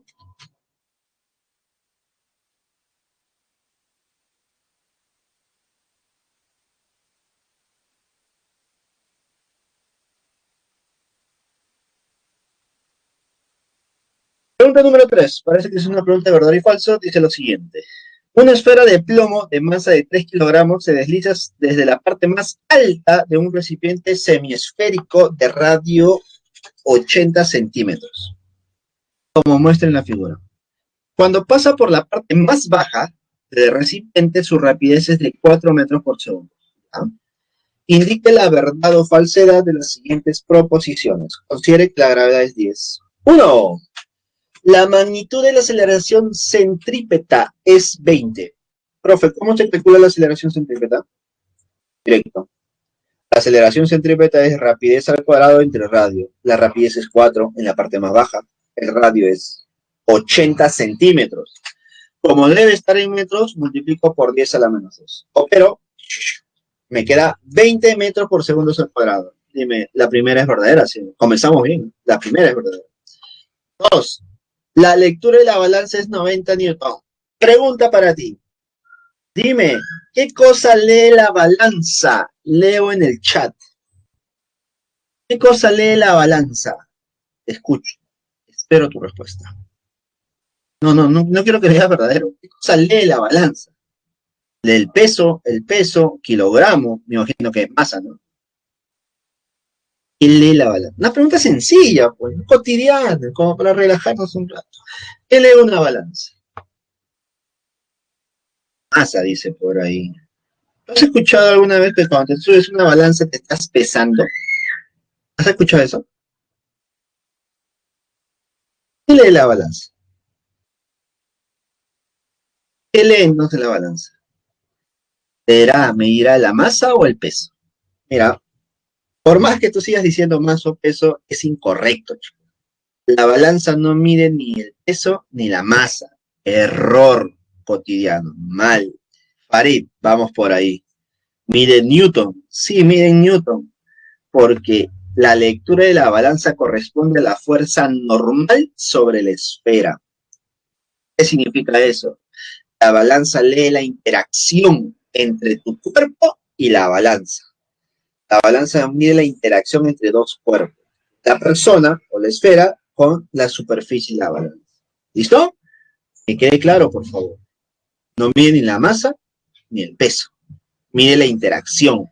Pero, oh, casualidad, muchas veces esa interacción entre esos dos cuerpos tiene el mismo valor que el peso. Tiene el mismo valor que el peso. Y si tú conoces el peso y conoces la gravedad, ¿conocerás qué cosa? Conocerás la masa. Y ese es el resultado final que aparece en la balanza. ¿Te das cuenta todo lo que hay, toda la ciencia que hay detrás? Entonces, la balanza mide la interacción. Algunos estarán diciendo, profe, usted me está engañando, se aprovecha de nosotros porque a veces desconocemos el tema y usted es profesor. Es posible, muchas cosas, pero mira, te digo algo. Si tú estás en un punto, la balanza está abajo en la superficie de la Tierra, dime, tu peso, tu masa, ¿cambia? Tu masa no cambia, profesor. El peso tampoco, porque estoy a la misma altura. Dime, si te subes a la balanza, la agujita, el resultado, ¿cambia cuando tú te subes? Sí, profesor. Ahora, imagínate que te estás moviéndote, tambaleándote. ¿Ese resultado cambia? Sí, profesor. Entonces, ¿la balanza mide tu masa o tu peso? No, porque no debería cambiar. ¿Te das cuenta? No mide la masa ni el peso, mide la interacción. Por eso siempre que tú te subes una balanza, ¿qué te dice? Por favor, no te muevas, quédate quieto, porque cuando tú te quedas quieto, la interacción que se genera corresponde al valor de tu peso. Es decir, que la normal, la interacción, es prácticamente el mismo valor que el peso. Y conociendo ese valor, ya te puedo dar el resultado final, que viene a ser la masa. Por favor, tengan en cuenta eso, ¿ya? Entonces, voy a encontrar la reacción normal, la interacción entre los cuerpos. Primero, la esferita tiene un peso de mg, y debido a eso se genera una fuerza de reacción. Para eso estamos, para darte los datos precisos. Para eso estamos. No quiero que seas engañado. No quiero que seas engañado. Entonces, tenemos aquí el peso de la esferita y tenemos la reacción normal que es hacia arriba. Yo quiero esa normal, ¿eh? Profe, ¿son iguales? No, no son iguales. ¿Por qué? Porque aquí la esferita se mueve. Y si la esfera se mueve, la interacción cambia, ¿sí o no? Si la esfera se mueve, la interacción cambia. Entonces, lo que yo puedo hacer es esto. Como esa fuerza normal y el mg están en el eje radial, puedo aplicar esta formulita. La fuerza centrípeta es igual a masa por la aceleración centrípeta. ¿Cómo se calcula la fuerza centrípeta? Sumo todas las fuerzas que van hacia el centro de la trayectoria. Sumo todas. La normal sería la única. Y le resto el peso, el mg, la fuerza de gravedad, menos mg, igual a masa por la aceleración centrípeta. Despejo la normal porque es lo que yo quiero, la interacción, la normal, y tendría que sería la suma de mg más ma. Factorizo, saco un poquito la masa y mira lo que nos queda. En la normal sería 90, por lo tanto dime. La lectura de balance sería 90, pero tu peso, ¿cuánto era? Era 30, ¿sí o no? Porque era 3. ¿Te das cuenta cómo cambian los valores? Eso solamente porque el cuerpo se está moviendo en ese instante. ¿Te das cuenta qué importante es el movimiento en sí? Verdadero, entonces. Vamos bien, ¿eh? Nos han salido todas verdaderas. Vamos con la tercera. Para la tercera me dice, si considero un coeficiente cinético de 1/3, cuando ponen un mu sub k se considera cinético también, ¿ya? O mu sub c, cinético. Mu sub k de cinético, mu sub c de cinético. Lo mismo prácticamente. El coeficiente cinético es igual a 1/3. La magnitud de la aceleración tangencial vale 10 metros por segundo al cuadrado. Profe, mira lo que tenemos. Si el cuerpo se mueve a la derecha justo en ese instante, en contra habrá una fuerza de fricción cinética. Por lo tanto, ¿te acuerdas cómo se calculaba o qué relación había entre la fuerza cinética, bueno, la fuerza tangencial y la aceleración tangencial? Aquí está representada. La aceleración tangencial es igual a la fuerza tangencial entre la masa, pero como la única fuerza que está en la tangente es la fricción cinética, lo reemplazo. Entonces la fuerza cinética es igual a mu sub c por la normal. Mira, acá ponemos mu sub c, pero sabemos que es un mu sub k, es lo mismo, ¿ya? Por la normal entre la masa. Dime, ¿y cuánto vale la normal? 90. ¿Te das cuenta que si tú atacabas el problema como cualquier otro, hubiéramos dicho que la normal era 30, porque es lo normal que muchos consideran? No ocurre siempre, ¿no? Siempre, cuando se trata de un movimiento curvilíneo, debo analizar tal como estoy haciendo en este problema. Si el problema hubiera sido un movimiento rectilíneo en la horizontal, obligatoriamente la normal es igual a mg. Pero como es curvilíneo, hay consideraciones adicionales, y eso es lo que genera esto. Entonces, al final, la aceleración tangencial vale 10. Por lo tanto, también sería verdadera. Entonces, aquí todas son verdaderas. Felicidades. Verdaderas todas. ¿Sabe? Bien. Vayamos al problema 4. Se nos va el tiempo, chicos. Se nos va el tiempo. Problema 4. A ver, acá es hasta la 1:05, ¿cierto? A ver, 1:05. 40 minutos. No, no hay 40. Nos quedan 25 minutos, ¿no? Bien, he llegado a la conclusión que si me queda 25 minutos tengo para hacer 25 problemas. Pero como estamos en diapositivas, me queda para unos 10 problemas. Pero como estoy explicando, me quedan para 6 problemas. Pero como tú preguntas, me queda para 4. Exacto. Es la lógica que tengo yo. Vamos bien entonces. Vamos bien con el tiempo. Entonces, el problema número 4 dice lo siguiente. En un experimento se tiene un bloque de masa de 1 kilogramo unido a una cuerda. A ver, vamos a ver el gráfico. Ah, ahí está. Uy. Yo veo esa gráfica y digo, debe ser complicada. Debe ser tediosa. En un experimento se tiene un bloque de masa de 1 kilogramo unido a una cuerda liviana. Debo suponer que cuando me dicen liviana es porque no debo considerar el peso de la cuerda, ¿no? Sí. A veces también ponen cuerda ingrávida, es decir, que no se considera la gravedad la fuerza de gravedad de esa cuerda, ¿ya? A eso se refieren. Que pasa por un orificio en el centro de una mesa lisa. Si la mesa es lisa, no habrá fricción importante. Como muestra la figura. Suspendido un bloque del otro extremo de la cuerda. El bloque sobre la mesa gira en una circunferencia de radio de 4 metros. Se determinó que la cuerda se rompe cuando alcanza una tensión de 25 newtons. Así que lo que cita en la mesa gira, y en un momento, cuando la tensión es de 25 newtons, la cuerda es como que llegas al límite, ¿no? Al límite. ¿No? Prácticamente. Pregunta, ¿cuál será la rapidez del bloque cuando se rompe la cuerda? Ahí está. Imaginemos que justo ahí se rompió. Mira, ¿ves esas líneas punteadas de la cuerda? Se rompió la cuerda. Por lo tanto, justo ahí quiero saber cuánto es la rapidez del bloque. Obviamente se llama rapidez tangencial. Solución. El peso del bloque sobre la mesa se cancela con la normal. Creo que eso nos queda claro. La fuerza de gravedad o el peso del bloque está dirigido hacia abajo y debido al contacto con la mesa se genera una normal hacia arriba. ¿Cierto? En este caso, el movimiento es vertical. Disculpa, el análisis es vertical. Está en un plano vertical. Se van a cancelar. Se van a cancelar en este caso. Ahora, tú dirás, profe, ¿y por qué no considera con el caso anterior? ¿Por qué no considera en el caso anterior? Porque están en diferentes planos. A ver, me regreso, ¿ya? Te das cuenta que aquí la velocidad, la normal mg y la fricción están en un solo plano. En ese plano está el movimiento, ¿no? Todo está involucrado en el mismo plano. En cambio aquí tenemos un plano que está en la mesa y un plano que es perpendicular. El movimiento está en la mesa, pero las fuerzas no están en la mesa. ¿Te das cuenta? Quiero que te des cuenta. Analices el plano donde está el movimiento, el plano donde está la circunferencia. Dime, ¿en ese plano estarán las fuerzas del peso y la normal? No. Por eso, en este caso, se elimina. Si estuvieran en el mismo plano, ahí sí tendría que considerarlas. Esto creo que hay un problema más adelante. Vamos a ver ahí. Se elimina. Entonces, la tensión es la única fuerza que actúa sobre el cuerpo. Será considerada la centrípeta. Entonces, la fuerza centrípeta es igual a la tensión y esto es igual a masa por la aceleración centrípeta. Donde la tensión es igual a masa por velocidad al cuadrado sobre el radio. ¿Qué estoy haciendo aquí? Estoy reemplazando el valor de la aceleración centrípeta en función de la velocidad tangencial al cuadrado entre el radio. Espejo lo que me piden, que es velocidad.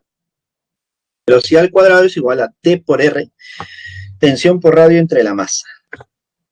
Entonces, mira lo que nos queda. Velocidad al cuadrado sería 100, reemplazando los valores, considerando que la cuerda se rompe. Cuando la cuerda se rompe, la tensión es 25, el radio me dice que es 4, la masa vale 1 kilogramo, me queda así. Y tú le sacas raíz de 100 y te quedaría 10 metros por segundo. Problema resuelto. El problema no es complicado, chicos. El problema no es complicado. Otra pregunta posible, ya sé, me imagino esta pregunta, es ¿cuánto será la aceleración del bloque de abajo? ¿Cuál será la aceleración del bloque de abajo? Pero para que conozcas la aceleración del bloque de abajo necesitas saber la masa del bloque de abajo. ¿Cuánto será la aceleración del bloque de abajo? A ver, cuando la cuerda se rompe. Cuando la cuerda se rompe. A ver, vamos a hacer un caso práctico. A ver.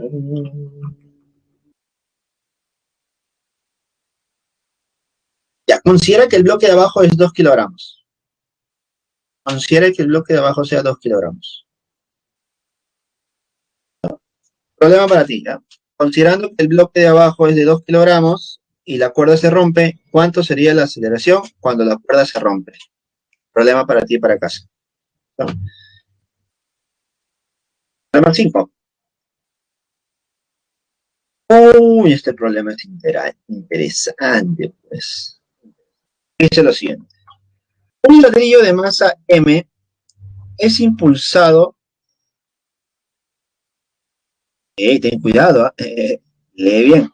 Un ladrillo de masa M es impulsado hacia abajo sobre un plano inclinado. El ángulo de 37 con la horizontal. Parece que sí es un clásico. Creo que el siguiente es el tedioso. Ahorita vamos a ver, creo que hay uno distinto. Vamos a ver, vamos a ver. Un ladrillo de masa M es impulsado hacia abajo sobre un plano inclinado. El ángulo es de 37 grados con la horizontal, como se muestra en la figura. Determine la magnitud de la aceleración que adquiere el ladrillo. Considere que hay fricción de 0,2 y gravedad de 10. Ya está. Es impulsado hacia abajo, obligatoriamente se debe mover, ¿cierto? La lógica nuestra es esa. Se debe mover, claro. Analizando la dinámica, uso las fuerzas. Primera fuerza, fuerza de la gravedad. Segunda fuerza, la normal, por el contacto con la superficie. Y tercera fuerza, la fuerza de fricción cinética. 3 fuerzas. Ahora sí. Mira, quiero que notes algo. Dime, ¿en qué dirección está el movimiento? Profe, el movimiento está en el eje inclinado. Es paralelo a la superficie. En la superficie se está moviendo el bloque. Por lo tanto, tú debes asegurarte que las fuerzas que tú analices sean paralelas al eje del movimiento y sean perpendiculares al eje del movimiento.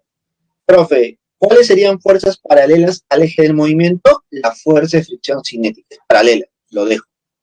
¿Cuáles serían perpendiculares al eje del movimiento? La normal sería perpendicular al eje del movimiento. Profe, ¿y el peso?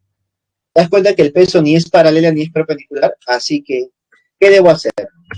Debo descomponer. Descompongo en tus fuerzas. Y para eso uso el angulito de teta. Date cuenta dónde ubico el ángulo teta. Si el ángulo teta es 37, ahí ubico el 37. Mira, ahí mismo. Donde esta componente sería mg coseno y esta de aquí sería mg seno. Y como el movimiento es hacia abajo, habrá un movimiento acelerado en esa dirección. Listo. Ahora, ¿qué más me dicen? La normal sobre el bloque se cancela con la componente del peso mg coseno. Efectivamente, la normal y mg coseno deben ser iguales, porque en ese eje no hay movimiento, se deben compensar entonces. Esta será mi ecuación 1. Obviamente los valores ya los conoces, imagino, ¿no? Por la segunda ley de Newton, en el eje del movimiento, ¿tú te fijas hacia dónde va la aceleración? Sí, profesor, la aceleración va hacia abajo. Por lo tanto, para aplicar la segunda ley de Newton, tú debes aplicar esto.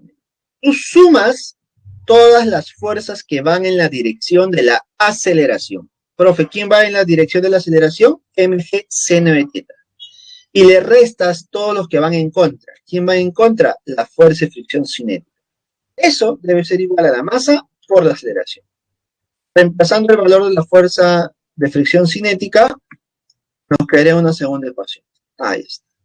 1 en 2. Reemplazo 1 en 2. Reemplazo la normal en la ecuación 2. Nos quedaría toda esta información. ¿Te das cuenta que qué engorroso, qué feo todo? Pero dime, ¿a todo esto le puedo sacar la M, sí o no? Sácale la M, se va la masa. Y me queda esta aceleración. Reemplazo los valores. Mira, qué bonito. Gravedad 10, el seno de 37, 3 quintos, el coeficiente de rozamiento 0,2, el coseno de 37, 4 quintos, y la aceleración me queda 4,4. Si la aceleración es 4,4, ya tengo el problema resuelto. ¿Te das cuenta? Problema clásico. ¿Eh? ¿Listo? Así que ten en cuenta este problema como lo dijo nuestro compañero. Listo, Jim. Bien, bueno, problema clásico. Conocidísimo. Algunos hacen lo siguiente. Como la pregunta ya es tan clásica, a veces de frente se van al resultado o se van a la fórmula final, bueno, donde A es igual a gravedad por el seno de teta menos mu sub c por el coseno de teta. Muchos se van por esa relación. Pero si haces eso, debes darte cuenta de lo que está ocurriendo, cuáles son las condiciones. Algunos, vas a ver en algunos textos que eso ya marcan como si fuera una fórmula para este caso particular. Yo nunca recomiendo eso.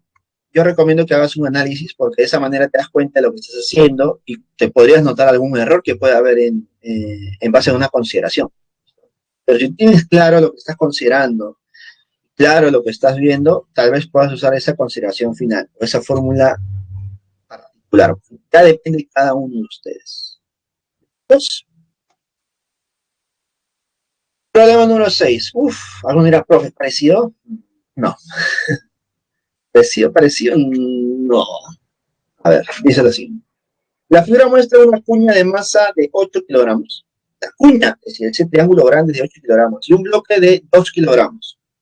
Si el bloque no se desliza sobre la cuña, y el bloque no se desliza, está pegado prácticamente. ¿Cuál es la magnitud de la fuerza horizontal F y desprecia la fricción? Uf, bueno, no hay fricción. Mira, para analizarlo, como no tengo mucha información, hago lo siguiente. Para el sistema, cuña más bloque. Si para mí la cuña más bloque es un sistema. La normal se cancela con el peso. A ver, esta es la normal y este es el peso. Obviamente, peso del sistema. El peso del sistema se cancela con la normal del sistema. Por lo tanto, la única fuerza que esté en el movimiento es F. También se cancelan las fuerzas internas de contacto de R. Eso ya lo sabemos. Esta fuerza de contacto entre ambas también se cancelan porque son fuerzas internas. Sabemos que debido a esa fuerza F se modera a la derecha con cierta aceleración. Aplico la segunda ley de Newton. La aceleración es igual a fuerza sobre masa del sistema. No conozco la fuerza, pero las masas sí. Por lo tanto, me quedaría que la aceleración es igual a F entre 10. F entre 10. Para el bloque, ahora analizo solamente un bloque. Para este bloque tendríamos que el peso es mg hacia abajo y tendríamos R que es inclinada hacia arriba. Quiero que me digas una cosa. ¿Este bloquecito hacia dónde se mueve? ¿Se va moviendo inclinado hacia abajo o se va moviendo hacia la derecha? El bloque está junto a la cuña, entonces si la cuña y el sistema se mueven a la derecha, entonces obligatoriamente este bloque también se está moviendo hacia la derecha, ¿sí? Por lo tanto, ¿qué debo hacer yo? Descomponer las fuerzas en base a ese movimiento. El movimiento es horizontal, las fuerzas deben ser horizontal y perpendicular a ella.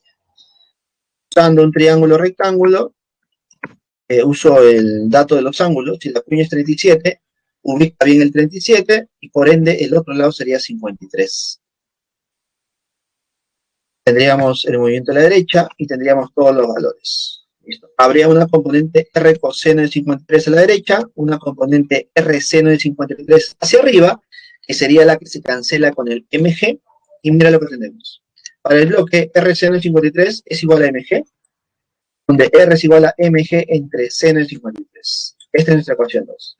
Por la segunda ley de Newton tendríamos que esta aceleración es igual a la fuerza R coseno de 53, que es la fuerza que va a la derecha, entre la masa. Reemplazo R, y mira lo que nos queda. Si R es igual a mg entre seno de 53, m con m seguiría abajo, ¿cierto? Y nos quedaría coseno entre seno, que sería cotangente. Entonces, ahora reemplazo 1 y 3. Yo reemplazo 1 y 3, mira lo que nos queda. Nos quedaría que f entre 10 es igual a g cotangente de 53. Entonces, f me sería 10 por gravedad por cotangente de 53. 10 por 10 por la cotangente de 53, que sería 3 cuartos. Resultado, 75. Problema complicado. Prácticamente imposible que te venga un examen. Es imposible, chicos. Crean. Imposible. Tal vez te venga parte de este problema. Por ejemplo, ya saben cuánto es la fuerza, te piden la aceleración. Ya te dan la fuerza o ya te dan la aceleración y te piden la fuerza de contacto. Tal vez ahí.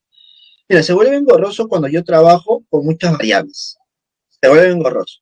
Pero si tuviéramos más datos, los valores serían números. Ahí está. Ginny dice algo correcto. Cada 5 años viene uno así. Y justo estamos en el año múltiplo de 5, donde vendrá esa preguntita. Justito, creo, ¿verdad? Si no me equivoco, los astros se han alineado para que este primer examen venga una pregunta así. Esperemos que no, por nuestro bien, esperemos que no venga una pregunta así. Pero, bueno, en 2016 vino un último, sí. No se preocupe. Una pregunta así es poco probable que venga. Después ya cuando tengamos un tiempo más adecuado para hablar, hablaremos un poco de los exámenes, tal vez la siguiente semana. Puede ser un tema más sencillo, hablaremos un poco y cómo afrontar. Recuerda que también es bueno el saber afrontar un examen. Este, chicos, es importante. Tal vez le hago por ahí unos tips para que puedan ser un poquito más sencillo a la hora de analizar un examen. Es bueno analizar los exámenes, ¿sabes? Es importante. Entonces, continuamos. Pregunta 7, tenemos que acabar los problemitas. Estamos a tiempo, ¿eh? No, estamos a tiempo, ¿sí o no? Estamos al límite. Entonces, el análisis está bien, mira, está bien. 7, a ver, dice lo siguiente. Tenemos 4 minutos para este y 4 minutos para el siguiente. Aunque el último es extenso. Dice, 7. La rueda de la fortuna. ¿Qué es la rueda de la fortuna? Ah, ya me acordé. ¿Quién no ha subido una rueda de la fortuna? ¿Qué tal la adrenalina? La de subir una rueda de la fortuna o esos tipos de juegos mecánicos. ¿Sí? La rueda de la fortuna que se muestra en la figura tiene un radio de 3 metros y se mueve con una rapidez de 4 metros por segundo. ¿Ya? Girando con un radio de 3 y una rapidez de 4. Pregunta, ¿cuál será la magnitud de la fuerza normal sobre una persona de masa de 60 kilogramos cuando se encuentra en la parte más baja de la rueda? Ahí está, en la parte más baja. Entonces, vamos a ver. Si no me equivoco, hay una rueda de la fortuna en Plaza Norte, ¿no? Hay una rueda de la fortuna. Gira en sentido horario, gira en sentido horario con una rapidez de 4 metros por segundo. Analicemos a la personita. Mira, ahí está la persona, ahí está María. Ahí está María. María está sentada ahí en el asiento de la rueda de la fortuna y vamos a analizar lo que influye sobre María. Tenemos el peso de María de mg, ¿no? Y debido al contacto con el asiento, aparece la fuerza normal. Son las únicas fuerzas que actúan sobre María, porque María está en contacto con el asiento. Entonces, el peso de María y la normal. Por la segunda ley de Newton, la fuerza centrípeta en la parte más baja. Dime, la fuerza centrípeta era la sumatoria de las fuerzas que se van hacia el centro de la circunferencia menos las fuerzas que salen del centro. Está claro que la fuerza que se dirige hacia el centro, en la parte más baja, sería la normal, ¿no? La normal está hacia arriba, se dirige hacia el centro de la circunferencia. Y el peso sería la fuerza que sale del centro, ¿cierto? Entonces mira lo que nos quedaría. La fuerza centrípeta es igual a la normal menos mg. Y esto es igual a ma, masa por la aceleración centrípeta. Dando forma, la normal menos mg es igual a masa por velocidad al cuadrado entre radio, porque me dan la velocidad, así que uso mejor eso. Despejando, la normal es igual a mg más m por p cuadrado entre r. Reemplazo los valores y tendríamos que la normal sería 920. El problema no ha sido complicado, pero yo te voy a complicar la vida. No es que te complique, quiero que analices. Dime, ¿cuánto sería la normal? ¿Cuánto sería la normal si es que María está en la parte superior de la rueda? ¿Cuánto sería la normal si es que María está en la parte superior de la rueda? Tú resuelves ese problema. Si María está en la parte superior de la rueda, ¿cuánto valdría la normal? Analízalo, por favor, que puede ser una pregunta. Recuerda que tú debes desglosar todas las preguntas. Te pueden pedir en la parte más baja, te pueden pedir en la parte más alta. Considerando que tendrá la misma rapidez, ¿no? Que sea un MC. ¿No? Ya lo dejo para ustedes mismos. Analícenlo bien y confíen en el poder de las cartas, ¿ya? Confíen en lo que han hecho ustedes. Última pregunta. Uy. Esta gráfica es clásica, ¿no? Es tediosa también. Dice lo siguiente. Un bloque C de masa de 10 kilogramos está conectado a un bloque A de masa de 8 kilogramos mediante una cuerda que pasa por una polea sin fricción. Es decir, que A con C están unidos por una cuerda. Sin fricción, no hay fricción, chicos. O muestra la figura. El bloque A está en contacto con el bloque B de masa de 2 kilogramos, ¿ya? Sobre una mesa rugosa de 0,5. Uf, ya, rugosa. No me gusta cuando hay fricción. Coeficiente 0,5. Si el sistema se libera del reposo, ¿ya? Parten del reposo todos. Determine la magnitud de la fuerza de contacto entre A y B. Fuerza de contacto. Graficamos la fuerza. Todas las fuerzas de gravedad. Las tres, ¿no? De A, de B y de C. Como tengo las masas, los valores son conocidos. Tal vez tú en un papel puedas poner los valores, ¿no? De 80, 100, los valores en sí, ¿no? De 20, todos los valores. Y grafico las normales. Sobre A hay una normal A y hay una fuerza de fricción A. Sobre B hay una normal B y hay una fuerza de fricción B. Fuerzas de contacto entre A y B. Uno va sobre A y otro va sobre B. Las tensiones también son importantes. Haces un corte imaginario. Tensión y tensión. Listo. Y tendríamos todas las fuerzas del parecer. Como yo libero el sistema por arriba se moverá a la derecha y el sistema por abajo se moverá hacia abajo, ¿no? Listo, por cierto, aceleración. Mira el sistema para nosotros. El sistema será considerado A más B más C más la cuerda. Todo eso será mi sistema. Entonces, el peso de A, el peso de B se cancelan con la normal de A y la normal de B, por estar perpendiculares y no hay movimiento en ese eje. También se cancelan R con R porque son fuerzas internas y también las tensiones porque son fuerzas internas. Por la segunda ley de Newton. ¿Te acuerdas que la segunda ley de Newton me decía que la aceleración era igual a la fuerza resultante entre la masa? Listo. La fuerza resultante en este caso se calcula como fuerzas que van a favor de la aceleración menos fuerzas que van en contra de la aceleración. ¿Quién va a favor de la aceleración? En ambos casos, ya sea arriba o abajo, la única fuerza que va a favor es el peso de C. Masa de C por la gravedad. ¿Y quién va en contra de esa aceleración? La fricción de A y la fricción de B. ¿Listo?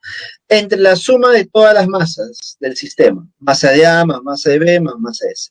No considero la masa de la cuerda porque considero una cuerda ingrávida, ¿no? No se considera la masa en este caso. Es una cuerda ideal, se puede decir. Es una cuerda ideal, no se considera la masa. Ahora, recuerda que la fuerza de fricción de A y de B es mu por N de A y mu por N de B. Ecuación 1. Pero también se cumple esto. Las normales son iguales a los pesos, por eso las cancelamos hace un momento. Y al reemplazar, mira lo que tendríamos. Reemplazamos todos los valores y tendríamos que la aceleración vale 2,5, mira. Profe, ¿y con esto acabo? No, porque no me piden la aceleración, me piden R, la fuerza de contacto. Entonces, para encontrar la fuerza de contacto, analizamos un bloque. Analizamos el bloque D porque es más sencillo y tiene menos fuerza para analizar. El peso, mg hacia abajo, la normal hacia arriba. Y la fricción hacia la izquierda. Y el movimiento y la fuerza R hacia la derecha. Debido a esas fuerzas, se genera una aceleración a la derecha. Obviamente, esa aceleración es 2,5, ¿sí? Porque es con la aceleración que se mueve. Entonces, por la segunda ley de Newton, R menos F es igual a M por A. Es decir, fuerzas que van a favor de la aceleración menos fuerzas que van en contra es igual a masa por la aceleración. Entonces, R menos mu por N es igual a M por A. Reemplazo los valores. La normal es igual a masa por la gravedad. Mira, la fuerza de contacto sería masa por aceleración más mu por gravedad. Reemplazo los valores y el valor de R me quedaría 15 nada más. Esa sería nuestra respuesta final. Con eso acabamos. Ahí está. 1, 2, 3. Esa sería la fuerza de contacto. Esta pregunta es muy compleja, tediosa, importante sí, porque hay muchas preguntas al paralelo. Por ejemplo, una pregunta puede ser calcule la aceleración. Otra pregunta es calcule la aceleración, pero no hay fricción, ¿ah? Pero no hay fricción. También desglosa, analice esa situación. ¿Ya? Para terminar, su respectiva encuesta, por favor. Ustedes mismos son.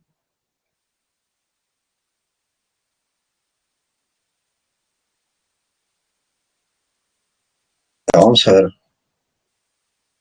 Con esto acabamos, por favor, ¿ya? A 8, ya a ver.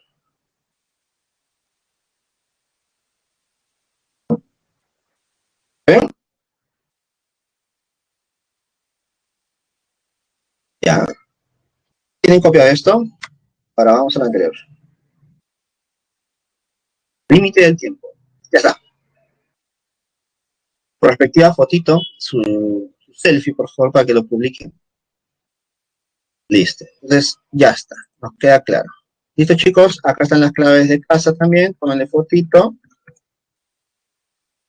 Clave de casa. Listo, chicos. Excelente, chicos. Nos vemos. Hasta una siguiente oportunidad, chicos. Cuídense. Sigan practicando porque el tema de dinámica es muy complejo, muy tedioso, así que ya depende de cuánto tiempo le dediques a cada tema. Obviamente el tiempo es reducido por cada tema, porque cada semana son temas nuevos, pero siempre y cuando tú le dediques un tiempo mínimo, un tiempo básico, creo que podemos reforzar bastante. Nos vemos la siguiente semana, fíjense, disfruten el fin de semana. Hasta luego.